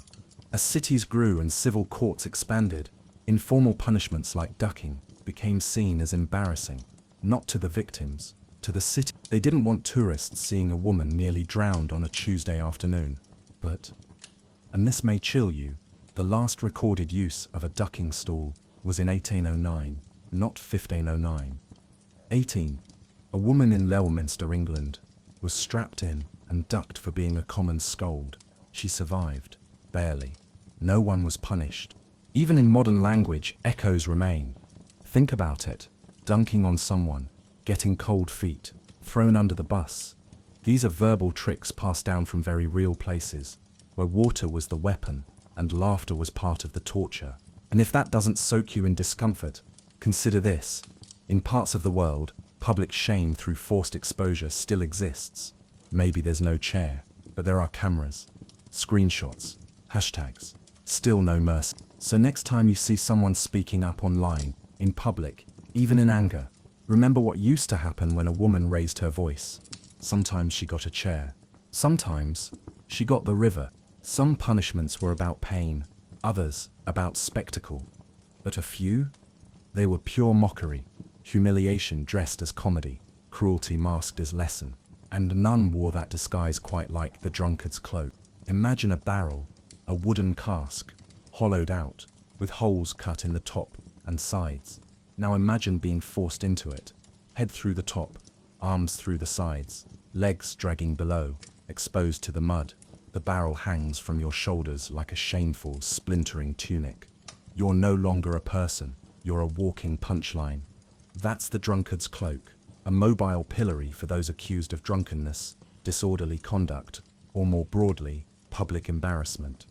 It didn't bleed you, it didn't break bones, but it dismantled dignity. And in medieval towns obsessed with honor and reputation, that could hurt more than iron ever did. The punishment was especially popular in 17th century England and parts of Germany. In Newcastle upon Tyne, it became so common that local artists sketched parades of shame, men waddling around in barrels, while children threw garbage and passers-by jeered. The goal, public correction through absolute ridicule. One record from 1655 names a miller, Thomas Greaves, who was forced into the cloak for loud slurring of hymns after ale.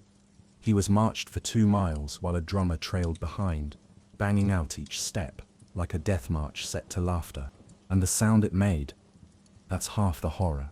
A man stumbling in a barrel echoes like an empty church, hollow thuds, rattling wood, a rhythm of disgrace. Some called it the drunken bell. Others, more bluntly, just called it the idiot walk. The cloak wasn't just heavy, it was unbalanced. Victims often fell over, couldn't stand, and guess what? That made the joke better. Guards would force them back up, slap their backboards and send them wobbling forward like misfit wind-up toys. Now historians still debate the origins. Some argue it started in Germany as early as the 14th century, possibly called the Schandtonne, shame barrel. Others say it was uniquely English, the brainchild of Puritan councils who believed that nothing reformed the soul quite like communal mockery. The truth? Probably both. Shame travels well, and yes, it was mostly used on men. Women accused of similar behavior were usually sentenced to ducking or pillory, because of course humiliation had to be gendered. But the cloak wasn't always a one-off punishment. Repeat offenders had to carry signs. I drink, I stumble, I shame. Some were made to sing songs as they waddled. Others had bells tied to the barrel, turning each step into a humiliating concert. In one Scottish town, a man was forced to wear the cloak to church. For 3 Sundays in a row, imagine praying while everyone around you tried not to laugh. Was it torture? Technically, no. It didn't involve blades or fire. But let's not kid ourselves. This was psychological violence. A theater of humiliation where you were the unwilling star, and the cloak left marks. Splinters tore into the back. The weight, bruised shoulders. One unfortunate soul was knocked unconscious when he tripped and couldn't catch himself, because, he had no arms free. Another fell into a creek and nearly drowned, stuck inside his own mobile prison. Eventually, as cities grew and punishments became less theatrical, the drunkard's cloak fell out of favor. By the 1800s, jails and fines replaced barrels and parades. Not because people became kinder, but because shame stopped being efficient. You can only laugh at a man in a barrel so many times before it starts to feel like a joke on everyone. Still, echoes of the cloak linger. We mock drunk people online. We film meltdowns. We meme their shame. The cloak has become digital. The parade, virtual. And just like back then, crowds gather not to help, but to watch. So next time you see someone stumbling through life, maybe on a bad day or a bad decision, ask yourself, are you helping or tightening the straps on their invisible barrel? Because we may no longer build cloaks out of oak, but the weight, that's still very real. If the drunkard's cloak was designed to humiliate, then the breaking wheel, also called the Catherine wheel, was engineered to obliterate body and spirit, bone and breath. This wasn't torture disguised as justice. It was unapologetic, high theater death. The wheel was exactly that, a large wooden cartwheel, often reinforced with iron. Sometimes it was mounted horizontally on a pole like a massive spoke table. Other times, it stood vertically, like a demented windmill, waiting for a body. The condemned was tied to the wheel arms' legs, sometimes neck stretched across the spokes in a kind of grotesque starfish pose. And then came the hammer. A thick iron bar or mallet was used to smash the limbs, one after another. They didn't cut, they didn't slice, they crushed. Tibia, radius, femur, collarbone. Sometimes they followed a methodical sequence. Left shin, right forearm, left thigh, right humerus. Because the pain wasn't enough. They needed symmetry. And if you're wondering why they didn't just kill the victim outright, well, they weren't done yet. Once your bones were shattered into what court records often described as mash and joint, the wheel was lifted pole and all and displayed publicly. You were now part of the architecture. Crows picked at your wounds. Rain soaked your broken frame. If you were lucky, you died quickly. If not, you screamed for hours, days. Even, one account, you've been stretched, shamed, dunked, crushed. But tonight, let's talk about one of the most iconic devices in all of medieval torment lore. It's been in movies, books, nightmares, and for good reason. The very name of it carries a tune. The Iron Maiden. No, not the band. The box. The Iron Maiden was a standing coffin, tall, narrow, human-shaped, lined on the inside with spikes. You were locked inside, upright, often forced to stay still while the door creaked shut. Those spikes, they weren't meant to kill you instantly. That would be too merciful. They were precisely placed to avoid the heart and major organs.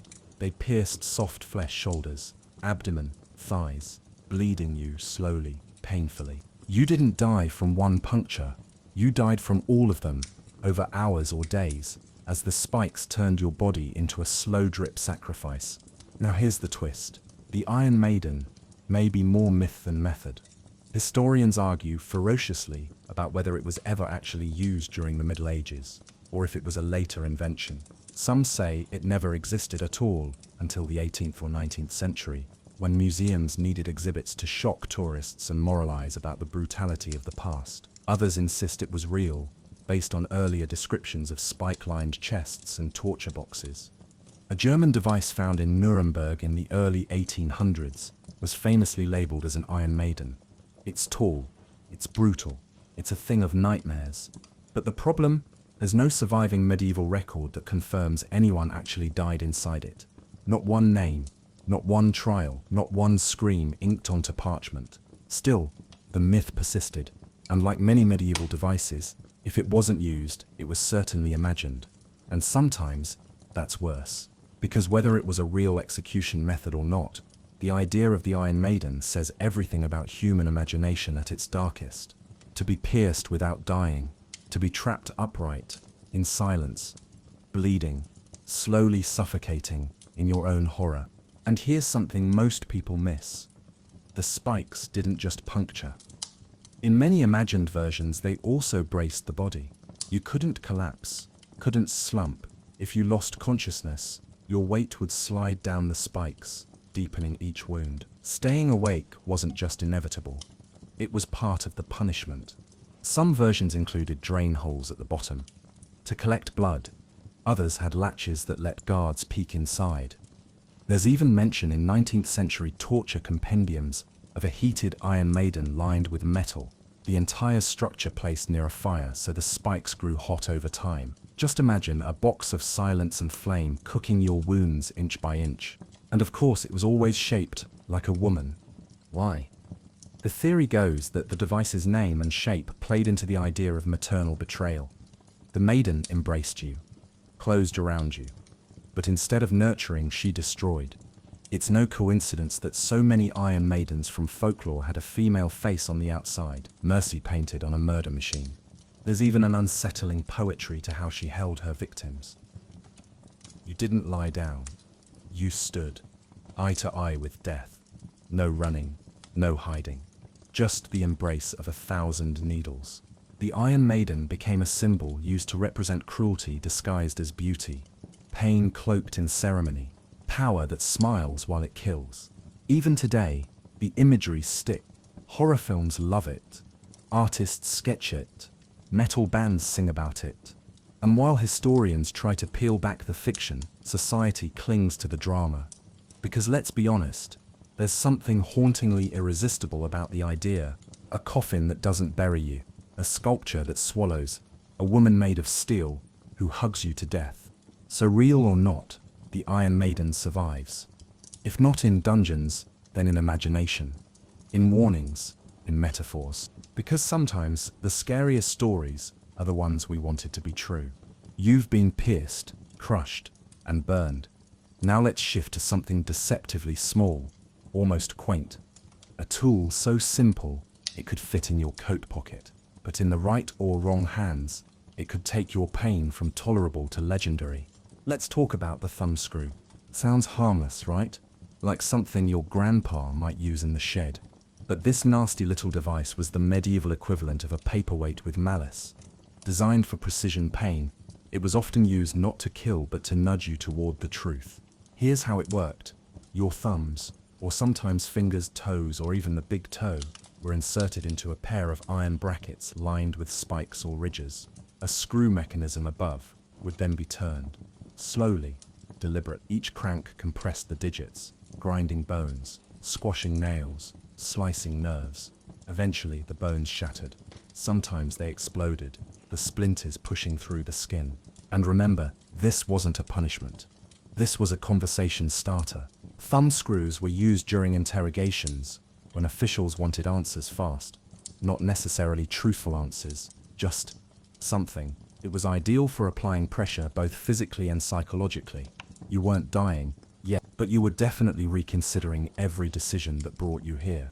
A famous case appears in the Scottish Privy Council records from 1674. A man named William Spence was accused of treason. He was subjected to the thumbscrew for hours, and not just once.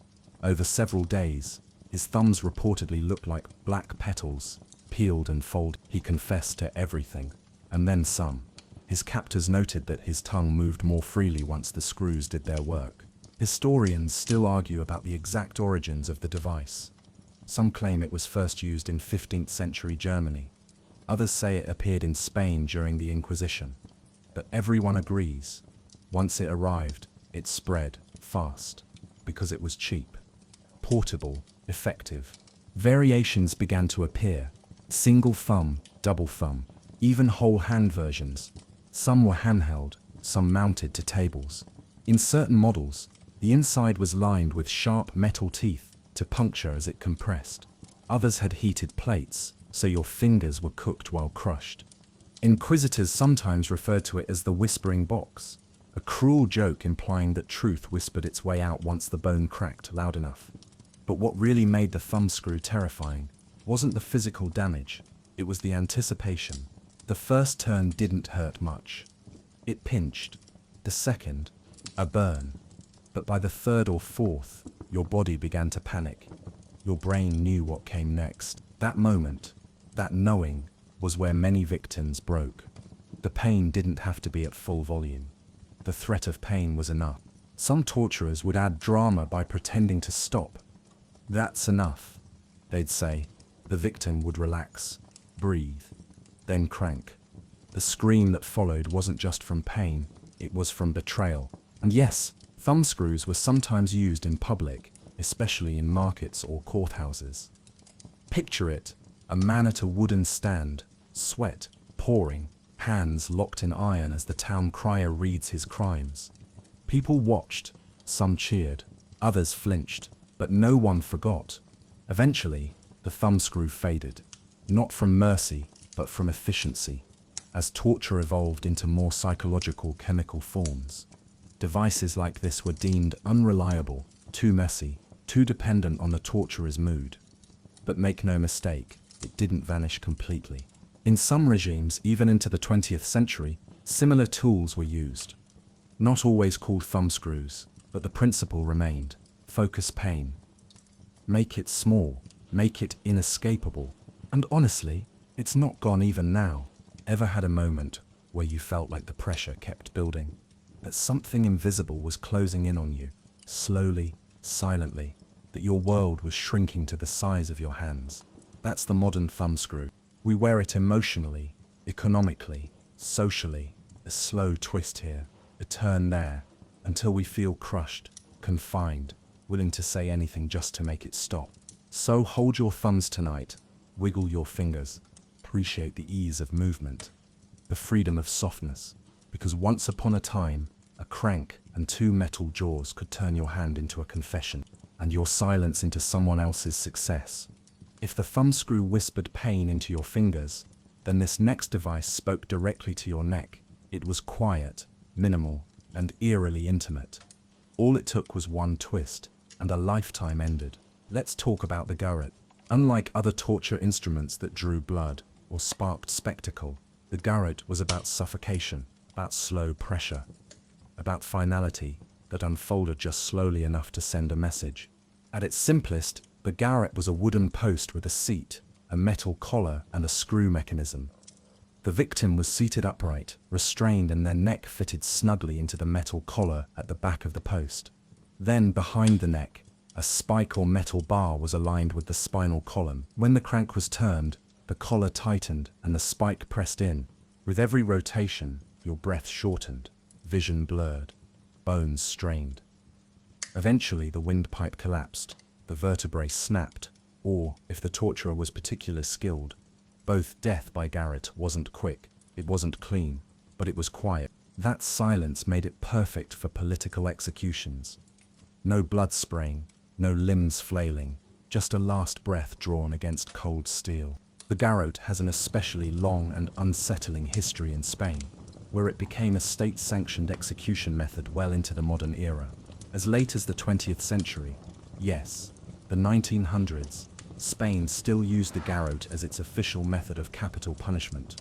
One of the most infamous examples came in 1974, when Salvador Puig Antich, a young Catalan anarchist, was executed in Barcelona via garrote. It was meant to be surgical, swift, but reports say the screw jammed.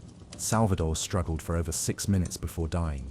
No one was held accountable. His death marked the beginning of the end for public tolerance of the method. But in the Middle Ages, the garrote wasn't just execution, it was interrogation. If someone was suspected of heresy or sedition, they might be fitted into a soft version of the device. No spike, just the collar.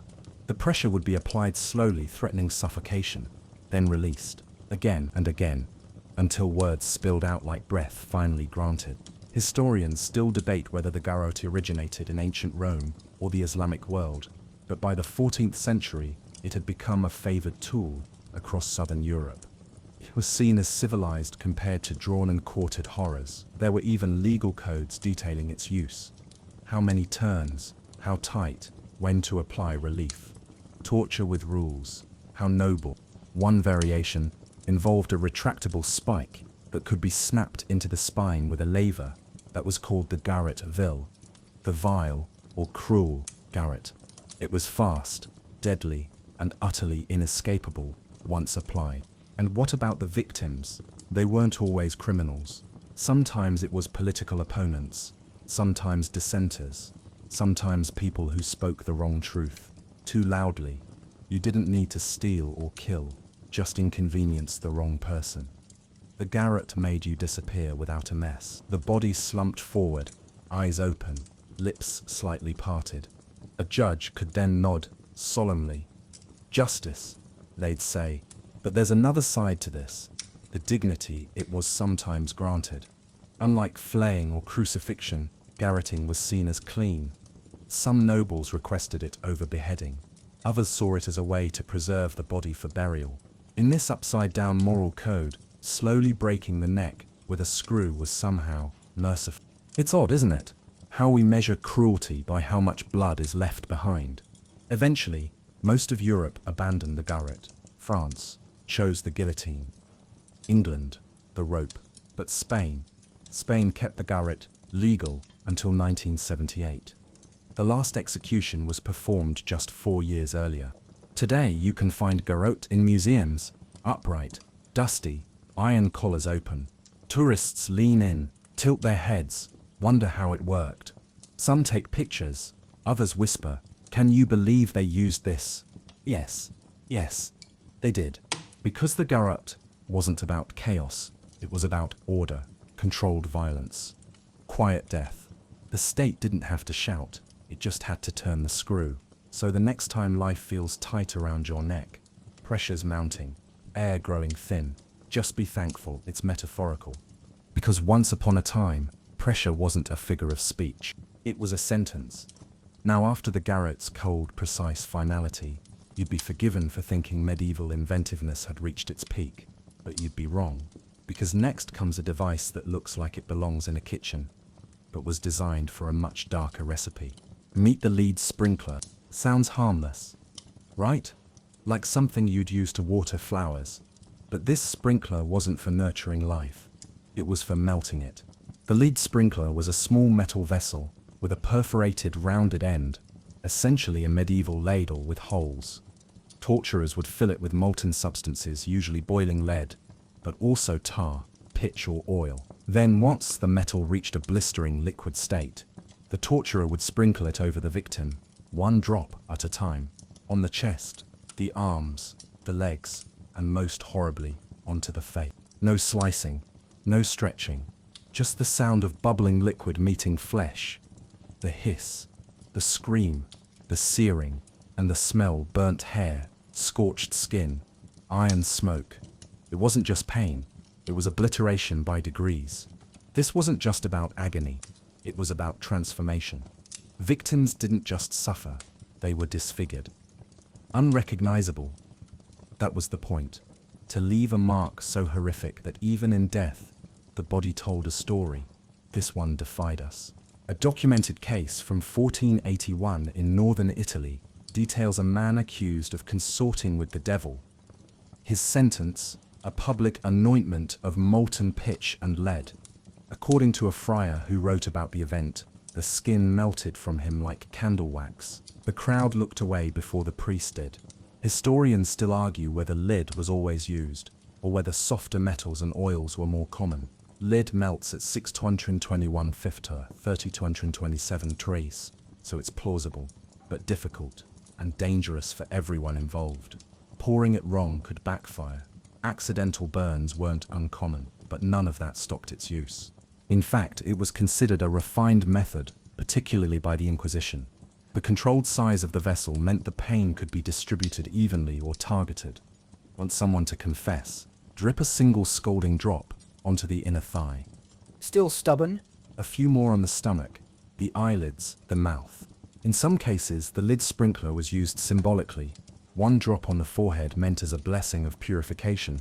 But make no mistake, the skin didn't care about symbolism. It split and bubbled, just the same. One version of the device even had a long handle, so the torturer could keep a comfortable distance, turning the victim into a living candle from across the room.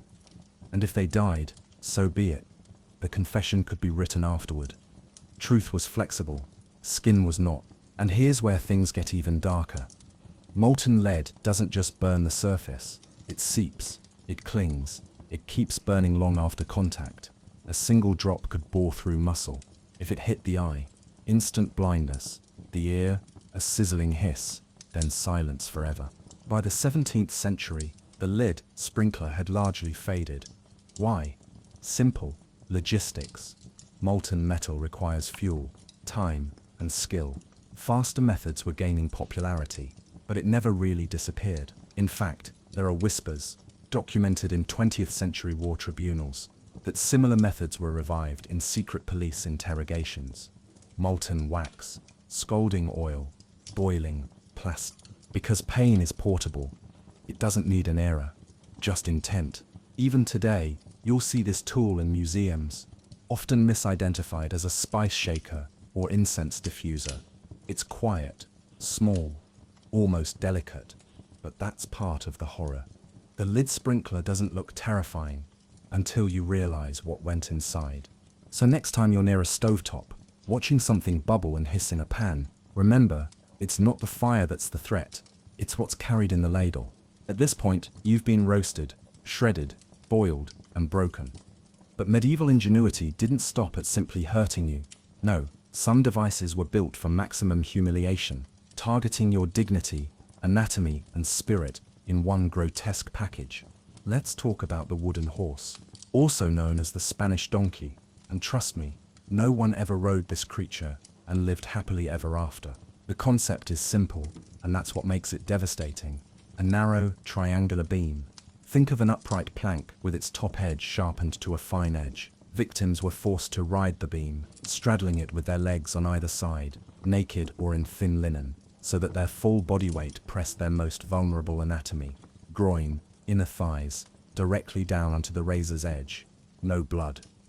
Not at first. No dramatic screams. Just a slow, splitting agony as the beam bit deeper with every second. And when that wasn't painful enough, weights were tied to your ankles. A 16th century French record describes a man accused of adultery and scandalous thoughts. His punishment, 5 hours on the wooden horse, with 40-pound stones tied to his feet. The court scribe wrote that his legs shook like vines in a storm, and his screams shamed the sky. There was no need for sharp blades because the very geometry of the device did the work. A triangle, simple, brutal. The edge would press against nerves, arteries, and tendons. Eventually, it would bruise, then rupture skin, then rupture you. Historians argue whether the Spanish donkey was ever intended to kill. Some say it was used to weaken, to maim, to mark. Others claim it was purely for pain. No one was meant to walk away the same. One physician in 1648 noted that even a brief straddle may render a man infertile. That wasn't speculation, that was observation. Women were also punished this way, especially for charges like adultery, gossip, or heresy. Imagine that punished for words, with pain aimed straight at the womb. This wasn't just torture, it was gendered warfare. And just when you think it couldn't get worse, some versions of the donkey had spiked edges. Imagine riding a triangular beam of sharpened iron, your full weight pressing you downward while your captors debated your fate over bread and wine. In the Netherlands, a public version of the wooden horse was set up outside city halls. It was used as both warning and entertainment. Children were known to taunt the victims. Some towns added bells to the victims' ankles, so their shaking became music for the crowd. Even in 17th century England, military deserters were punished by being placed on the horse, with sabres or muskets tied to their legs for added weight. One British officer wrote, "No man defies his duty after the donkey." The device appears again and again in torture manuals, not just for its effect, but for its symbolism. Riding the horse became a metaphor for guilt. You were made to look like a fool, a pervert, a broken thing. Painful, yes, but also humiliating. It turned men into jesters, women into exhibits, bodies into warnings. Some towns even added signs. This one rode for lies, unfaithful, unsilent, unchaste. It wasn't about reform, it was about erasure, removing your place in society by ruining the part of your body that connected you to others. Eventually, the wooden horse fell out of legal favor. Not because it was too cruel, but because it made too much of a scene. Internal injuries meant extended hospitalizations, infection, and for the authorities too many broken victims meant too few usable workers. Still, it didn't vanish. As late as the 1800s, variants of the Spanish donkey were used in military camps and colonial territories. And now, you can find them in museums, often posed innocently in corners, like props from a medieval play. But don't be fooled, that triangle, it remembers every sharp inch of it. So next time you sit comfortably, legs relaxed, muscles calm, take a second to be grateful for chairs that don't punish, for edges that don't cut, for a world where triangles stay in math class, not in dungeons. Because once, not so long ago, sitting was a sentence. At this point in the night, after the Iron Maidens and wooden horses, and boiling lead, you'd be forgiven for thinking it couldn't get any worse. But medieval minds had a gift, a grotesque flair for taking even the sacred and turning it into torment. That brings us to one of the most disturbing instruments in the church's darker toolbox, the red-hot tongues of God. No, that's not a metaphor. That was the nickname for a real method of punishment. And yes, it involved literal red-hot iron applied to the tongue and mouth in the name of divine justice. You might remember how earlier punishments targeted the tongue with tongs or clamps. This one took it further. It wasn't about removing your voice, it was about purifying it. With fire. The setup varied, but the basics were grimly consistent.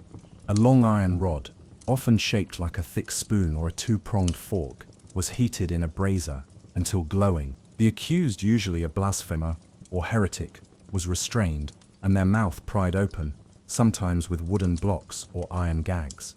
Then the red-hot metal was inserted into the mouth. Sometimes it was pressed gently against the tongue, other times the lips. In certain cases, it was pushed down the throat, scorching the palate, the esophagus, even the vocal cords. The goal wasn't just pain, it was silence, permanent, searing silence. A monastery record from 1311 tells the story of a man named Roldan of Tours, a wandering preacher accused of spreading false miracles. He was brought before the bishop and sentenced to the kiss of divine flame. He reportedly lost half his tongue, and the inside of his mouth was reduced to cracked leather. He never preached again. Historians still debate whether this specific practice was officially sanctioned by church doctrine. Some say it was localized to extreme inquisitorial enclaves. Others claim it was more widespread, just less documented, because victims rarely lived to tell their side.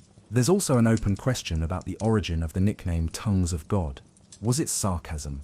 Did the torturers really believe they were channeling divine justice through a branding iron? Or was it just another way to legitimize cruelty, to give the burning of someone's mouth a holy mission? Either way, the imagery stuck. Paintings from the late 14th century showed demons with flaming tongues torturing the damned in hell.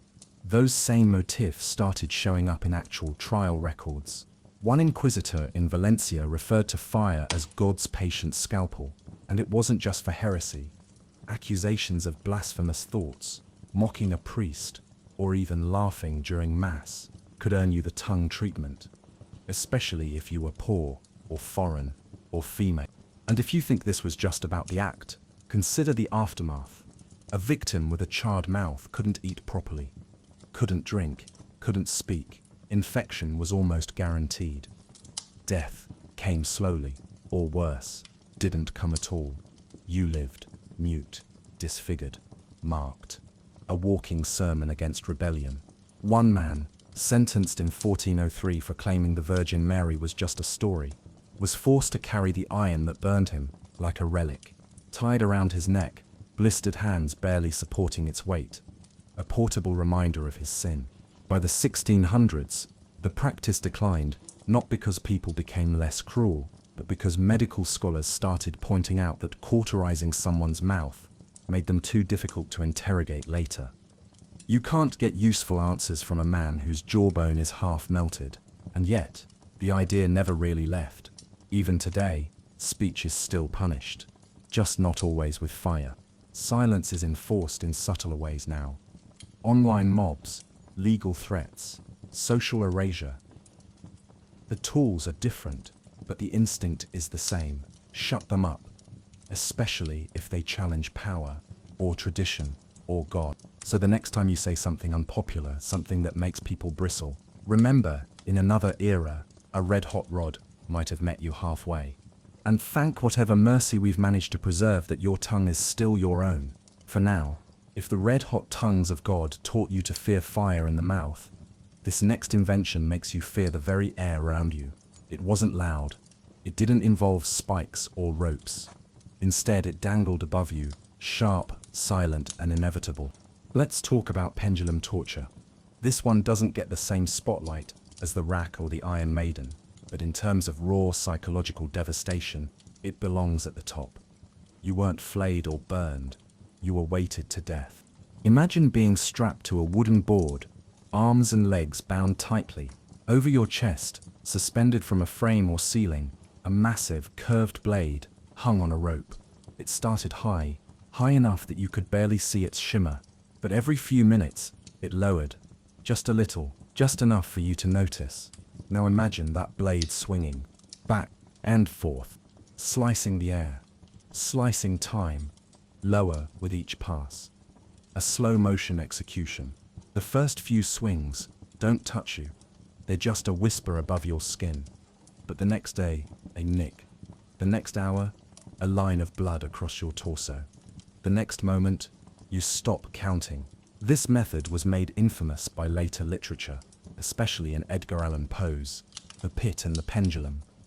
But versions of it existed long before quill hit parchment.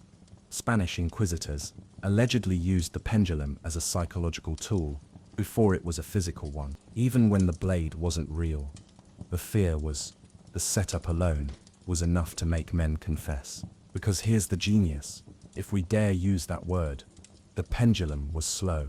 It didn't slice like a guillotine. It wasn't quick. The pain wasn't just in the body, it was in the anticipation. In one recorded account from 1577 in Castile, a merchant named Alonso Rueda was accused of spreading Calvinist writings. He refused to confess. They bound him to a table and brought the pendulum over his chest. He broke after the sixth swing. It never even touched him. That's the thing, pendulum torture didn't require contact. It weaponized dread.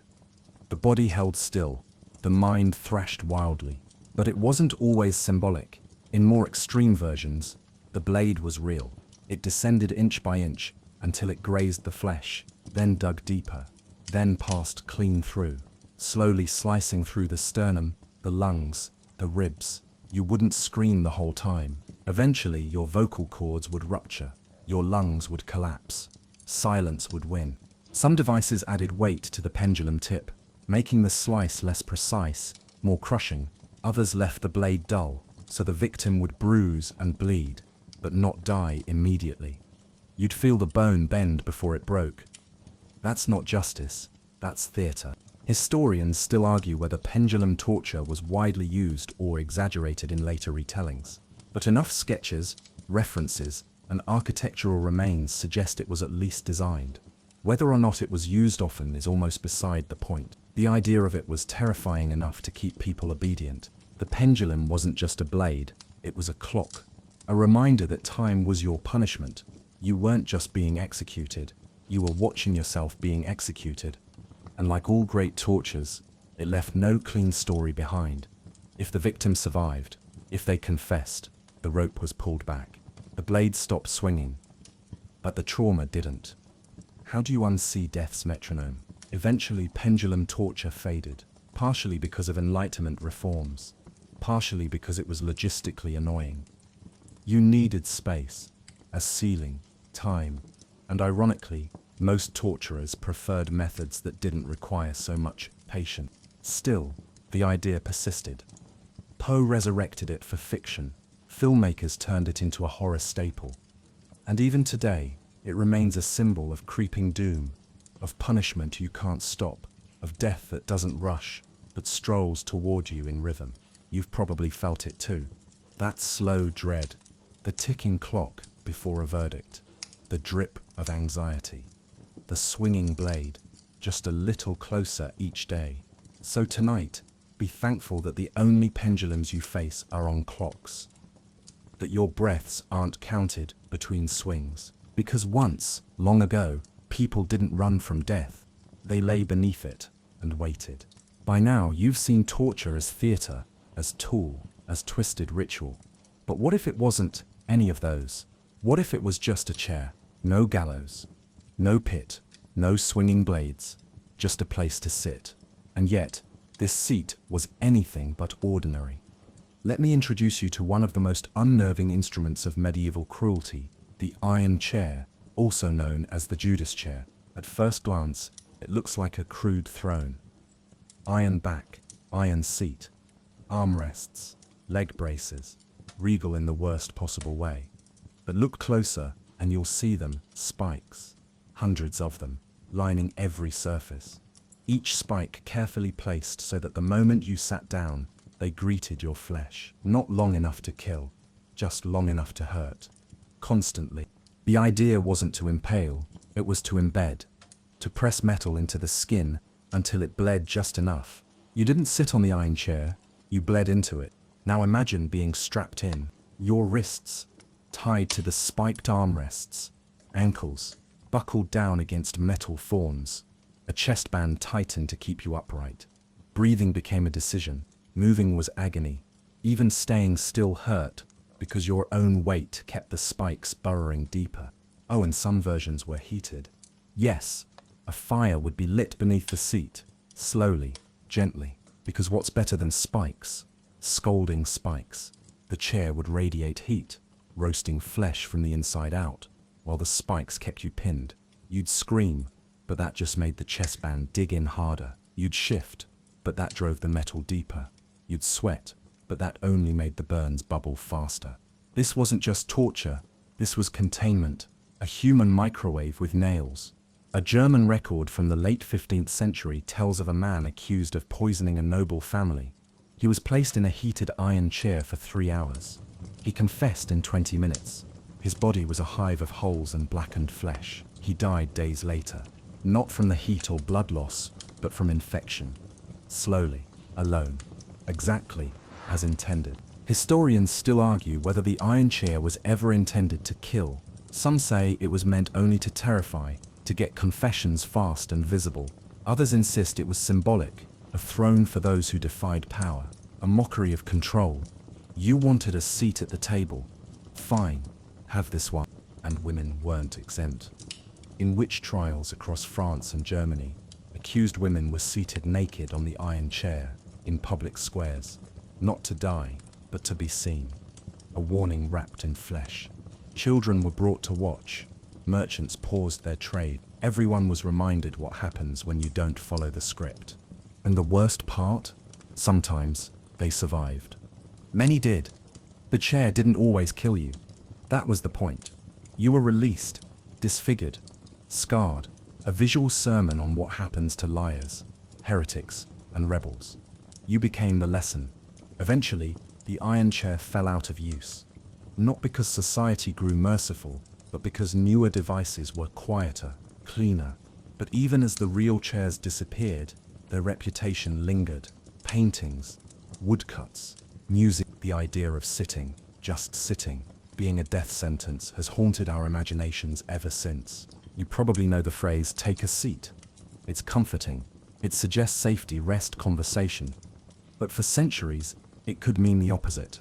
It could mean restraint, exposure, agony with no exit. So tonight, when you ease into your bed or lounge back in your favorite chair, feel the softness under your spine, the gentle give of cushions, the freedom to shift, to breathe, to exist without pain.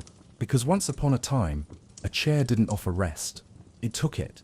If the iron chair whispered through its spikes, the next device screamed silently through shame.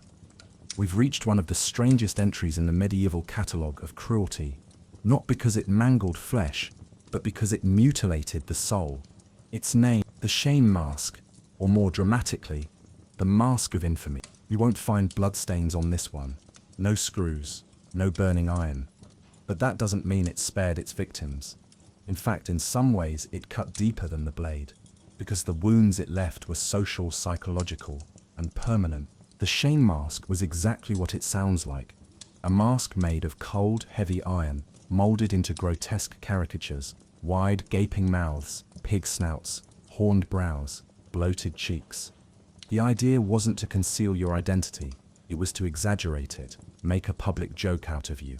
Imagine being accused of gossiping, or complaining about taxes, or mocking a priest. You'd be clamped into one of these humiliating contraptions, your face forced behind metal forged into mockery. Sometimes the tongue of the mask was spiked to press down on your real one. Others had bells attached, so every step you took jingled your disgrace for all to hear. This wasn't torture in the traditional sense. You weren't screaming in agony, but you wanted to. Because these masks weren't worn in secret, they were public. You were marched through the village square, children followed you, neighbors jeered, the blacksmith laughed. Even your friends looked away. It was performance punishment. One woman, in 1629, recorded in a Bavarian court ledger, was forced to wear a donkey-faced shame mask for talking back to her husband in the marketplace. For 3 days, she had to sweep the village steps with the mask rattling, a sign around her neck reading, "Loose lips breed rot." There's something especially insidious about the fact that these masks were personalized. You weren't just masked, you were crafted into a symbol of your supposed flaw. A man who spoke too loudly might wear a mask with a trumpet-shaped mouth. A woman who nagged might be given a pig snout. A thief might wear a mask with a forked tongue and exaggerated ears. It wasn't about pain, it was about identity theft. You weren't you anymore, you were the thing they said you were, and everyone saw it. Historians still argue whether shame masks were widespread or more localized to Germany, Austria, and a few parts of England. Some believe they were mostly ceremonial, others believe they were very real and very effective. The silence around them in historical texts may not mean they were rare, it may just mean people didn't want to talk about them. The shame stuck. And what of those who wore them? Many became outcasts, even after the mask was removed. Some never returned to their trade, some turned to crime, or wandered to distant towns, because even in a world that burned witches and broke wheels, shame lasted longer. There's a cruel irony in the design too. These masks were often beautiful, crafted with care, intricate engravings, artistic flourishes. Some even had gold inlay. They were masterpieces of malice. A blacksmith could spend days forging the perfect sneer. The craftsmanship mocked the condemned. And here's the kicker. These masks weren't just for the accused. Sometimes rulers used them preemptively, forcing potential dissenters to wear them before they'd even acted. A sort of medieval shut up before you start policy. Today, you can find them hanging on museum walls. They look theatrical, odd, even whimsical to the uninformed eye. But stare long enough, and you realize, each curve of iron represents a human reduced to a cartoon, a voice turned into a caricature, a person made into a punchline. We tend to think we've outgrown this, but scroll through any comment section, watch any viral shaming. The masks are still there, just digital now, just faster. So tonight, as your own face rests peacefully on a soft pillow, think of those who wore masks not by choice but by decree, who weren't allowed to forget the worst thing they ever said or didn't say at all. Because once upon a time, shame didn't need flames or spikes, just a mirror made of iron. You've sat in the iron chair, sweated under shame masks, flinched beneath pendulums, and still, the catalogue isn't quite finished. Because now we enter the realm of slow death disguised as elegance, pain cloaked in polish, the torture device, the breast ripper, also known, horrifyingly, as the spider. Let's be clear from the start. This one wasn't about truth. It wasn't about confession. It was about control, about terrorizing women into silence, obedience, invisibility. The breast ripper looked deceptively simple. 4 curved iron claws attached to a single handle or hinged base. The prongs were shaped like flower petals at first glance. Some were straight, others curved inward, but their purpose was singular: to grab, tear, and disfigure. Victims were typically accused of adultery, abortion, blasphemy, or even brace yourself witchcraft by seduction. The idea was to mark the part of the body that tempted men, which is a bit like punishing the window for letting in the light. The method was as brutal as you'd imagine. The iron claws, sometimes heated until red hot, were clamped onto the breast, then either torn away by hand or yanked out via mechanical force. Skin, tissue, sometimes entire muscle layers were ripped out. If the victim survived the procedure itself, death usually followed via infection, hemorrhage or shock. One 16th century French tribunal record coldly mentions a woman named Isabeau, accused of consorting with spirits in the nude. Her sentence, public rending by the spider. Witnesses described her collapse as silent as fog. No one recorded what happened afterward, probably because no one could look her in the eyes again. Historians still debate whether the breast ripper was common or more of a symbolic threat. Some say its brutality made it impractical for regular use. Others point out the precision of the surviving devices, well forged, carefully balanced and clearly intended to be reusable. You don't spend that kind of craftsmanship on a bluff. And it wasn't limited to the continent. England had variants, often paired with other tools, like the scold's bridle or public stocks. Some breast rippers had chains to hang the removed tissue as proof of punishment, because nothing says moral superiority like turning someone's chest into a warning banner. One particularly horrific design was the iron spider, mounted on a wall. The woman would be tied in front of it, and the device, heated until glowing, would be smashed into her chest, like a branding stamp with talons. This wasn't just about removing the breast, it was about erasing femininity. Because here's the twisted irony, the breast ripper was often used in the name of purity. Women were judged impure, immodest, unchaste, and to fix that, the very organs that symbolized motherhood, nourishment, sensuality, were torn away. The physical pain, yes, was unimaginable. But the deeper wound was psychological. Survivors, if any, were left permanently deformed. Outcasts, shunned by family and church alike. There were no support groups, no therapists, just silence. And the trauma didn't end with the act. In towns where the device was displayed publicly, as it often was, it sat as a spectacle, a metal bouquet of violence. Mothers pointed it out to daughters, behave or else. Husbands joked about it in taverns. Judges referenced it without needing to explain. Even today, when the breast ripper is shown in museums, it often sits behind glass, polished, labeled, detached, as if it was some obscure artifact from a lost tribe. But it isn't. It's a weapon, forged by civilized hands, used in holy courts, backed by law and scripture. Some say it's the ugliest device ever made, not because it's crude, but because it's so specific. It's not about general pain. It's about targeted annihilation, about taking something inherently life-giving and turning it into the site of destruction. So tonight, as you rest beneath blankets and breathe without fear, remember those whose bodies were used to make a point, who weren't burned at the stake, but torn apart to feed a myth. Because once upon a time, being a woman was evidence enough. We've passed the claws, the blades, the fire. You'd think we've scraped the bottom of the medieval morality pit by now. But oh no. The next device is so mundane, so ordinary, that its cruelty feels almost accidental. This one wasn't forged in a smithy or blessed by a bishop. It was poured, carved, and swallowed. Meet the pear of anguish. The name is a lie, because pears are sweet, nourishing, delicate. This device was anything but. It was a metal object, shaped vaguely like a fruit, oval, bulbous, with curved flanges and a twisting key at the base. The tool was inserted into the victim, into their mouth, rectum, or vagina, depending on the charge, and then slowly expanded from the inside. Each twist of the key opened the petals of the pear wider, forcing apart tender tissue. If inserted into the mouth, it would dislocate the jaw. Into the rectum, it tore muscle and lining. Into the vagina, it destroyed any hope of bearing children ever again. And for what crimes? Heresy, homosexuality, abortion, adultery, insulting the king, or simply being accused. The pear didn't demand evidence, only availability. A 1487 report from Avignon describes a midwife accused of unholy knowledge. Her punishment was the seed of silence, a poetic phrase for a pear-shaped key that destroyed her mouth from the inside out. Her jaw never closed again. Historians still argue about how widespread the pear actually was. Some believe it was more of a Renaissance invention, post-medieval and ornamental.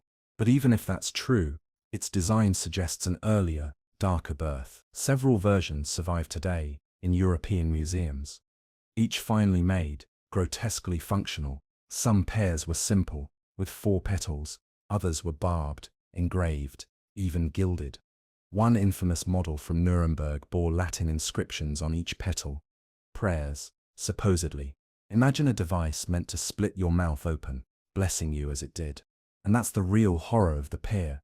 It wasn't designed to kill you, not directly. It was meant to break your body from the inside out, slowly and silently. No blood spilled at first, just pressure, then tearing, then a kind of internal collapse that left no room for breath or dignity. Sometimes it was followed by public display. Victims were forced to wear the pear around their necks afterward like a pendant, proof that they'd been opened, judged, and corrected. And the psychological damage? It was the kind that rewires your entire sense of self. You weren't tortured for who you were tortured inside who you were. Literally. You'd think such a thing would have disappeared with the Enlightenment. But no, pears of anguish were reportedly still in use in the 17th century. Some even turned up in early colonial prisons. And let's not kid ourselves. Versions of this method echo in modern times. Force-fed shame, institutional violations. The slow weaponization of inside. The pear shows us something terrifying. That pain doesn't need spectacle. It doesn't need chains or flames or cheering crowds. Sometimes it's just a quiet twist, a small intrusion, a private undoing. And even though we sleep today without metal in our mouths or iron inside our bodies, many still carry the idea of the pear wounds that don't show, hurt that opens from the inside, devices that were never removed, just buried deeper. So tonight, if your body feels whole, untouched, protected, cherish that, because once, not long ago, all it took was a whisper of suspicion, and someone had a key to fit you. There's something uniquely unsettling about a device that demands your cooperation, that makes you hold still, watch, and wait as it works its will upon you, slowly, predictably, with a rhythm so mechanical it feels inhuman. Tonight, we descend into the final circle of restraint and precision, the dreaded head crusher. Sounds like a bad metal band, doesn't it? But in the dim corners of medieval dungeons, the head crusher was anything but performative. It was exactly what it promised. A thick iron cap placed over your skull, connected to a threaded screw that, when turned, applied pressure down onto the head, bit by agonizing bit, until bone surrendered. Picture this. Your chin rests on a metal base, your skull tucked under a dome. A screw begins to turn, slowly. 1 rotation, then 2. You feel your teeth pressing into their sockets. The bones in your jaw crackle, your eyes bulge forward, nerves screaming, and still the screw turns. You can hear your own head folding inward. Gruesome? Sure, but oddly elegant. No fire, no whip, just torque. Just the physics of pain. It was often used as a last resort confession tool, usually after the rack had failed, or the iron chair had merely inspired silence. In many recorded cases, the victim gave up everything after the 2nd or 3rd turn, which is merciful. Because turn 6, that's when the skull caves.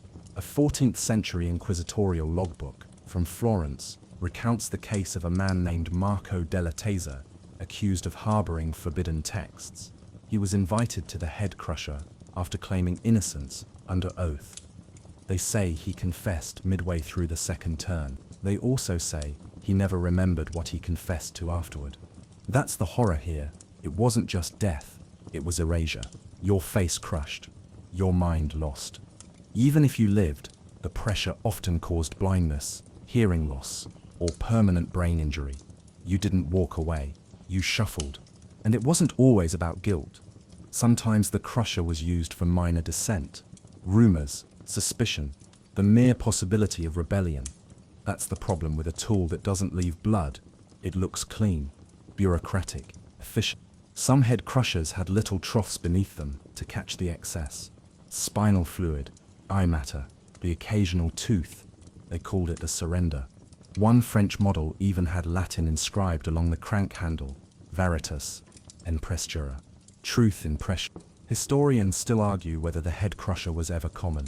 Some suggest it was more folklore than fact, an exaggeration by Enlightenment thinkers to mock the Dark Ages, but the blueprints exist.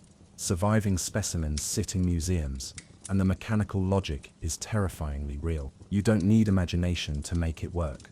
Just a screw, a crank, and a reason. The head crusher teaches us that some of the worst pain isn't about chaos. It's about control, cold, deliberate control. You weren't flailing or burning. You were waiting for your skull to collapse, and knowing it would. It also raises deeper questions. If your mind is being broken, and you say something, anything to stop it, is that truth, or just desperation given words? Even today, the echoes linger. We may not use steel caps anymore, but think of the pressure, legal, economic, social, the ways we're told to keep our heads down, lest something start turning from above. So as your head settles into the pillow tonight, feel how safe it is. No clamps, no iron, no one tightening a handle just out of reach. Let your jaw slacken, let your mind wander. Because once, not long ago, the very shape of your thoughts could get crushed, literally. And all it took was one turn too many. You've survived fire, spikes, masks, and screws. But tonight's device, it doesn't squeeze or burn, it drowns, slowly. Let's talk about the ducking stool, a deceptively simple contraption that proved you didn't need iron or flames to break someone. All you needed was a chair, a pond, and a crowd thirsty for humiliation. The ducking stool was primarily used on women, not murderers, not thieves. No, its favorite targets were scolds, nags, witches, and gossips. In other words, women who spoke when they weren't supposed to. The punishment, public submersion. The stool itself varied in design, but it typically involved a wooden chair fixed to a long beam or seesaw-like lever, mounted near a body of water. The condemned woman would be strapped into the chair, arms bound, legs secured, and then slowly dunked into the river or pond below, then lifted, then dunked again and again. This wasn't about drowning, not quite. It was about almost drowning.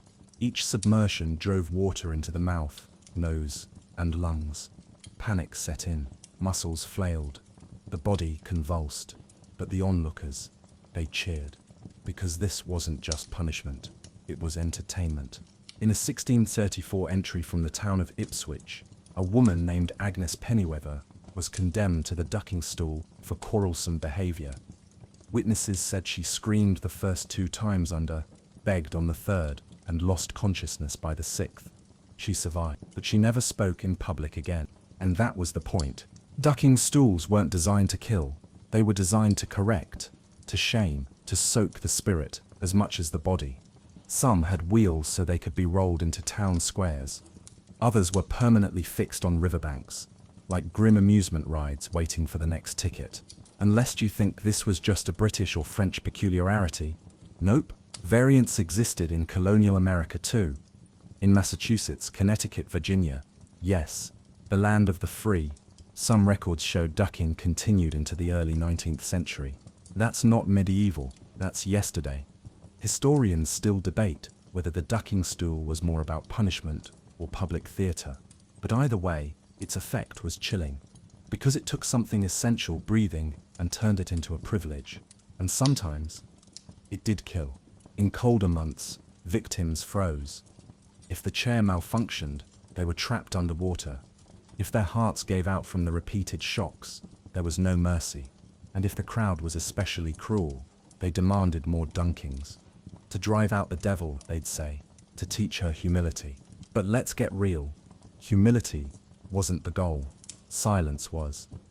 The ducking stool wasn't used on men who shouted, only women who wouldn't keep quiet. It was control disguised as justice, fear dressed as civic duty. And here's the twisted irony. If you didn't drown, it was proof you were guilty.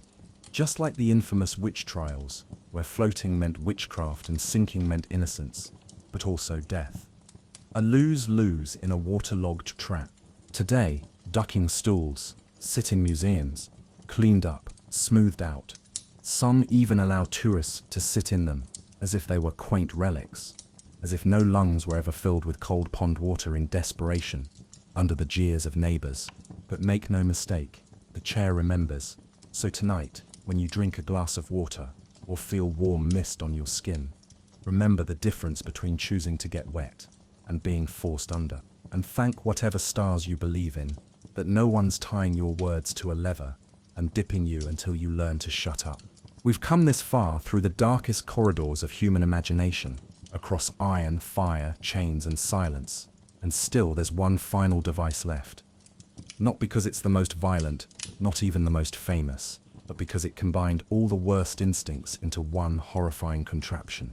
Meet the breaking wheel. The name sounds grand, regal, even, like something from A Knight's Tale.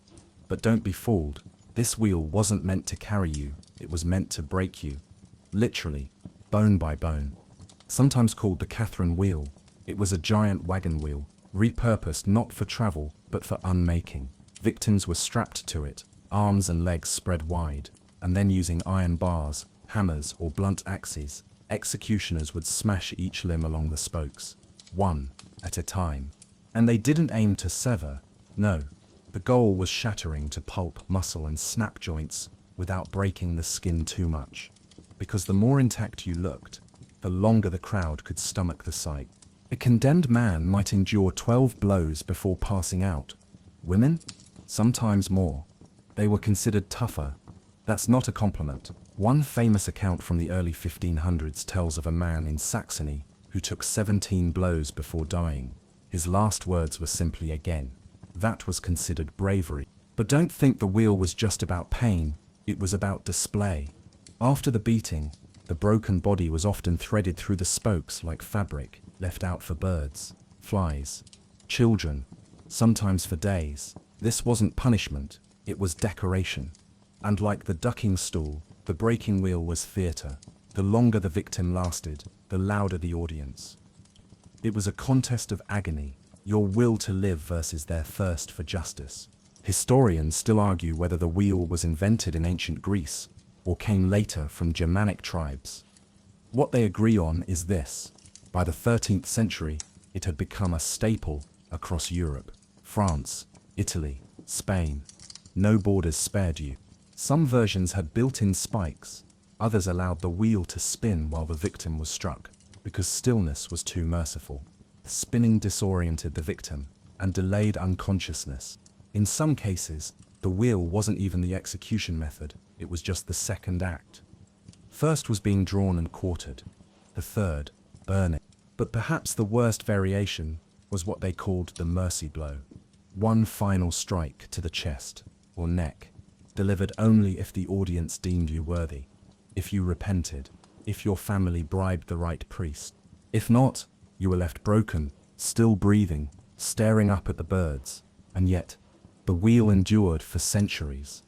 The last confirmed execution by wheel in Germany was in 1841. That's railroads and newspapers. And still, a man being beaten on a wheel like it was the third. Some say the wheel's cruelty lies not in how it killed, but how slowly it let go. It offered no climax, no final scream, just a slow unspooling of self, until nothing was left but bone dust and sky. And here's the final truth.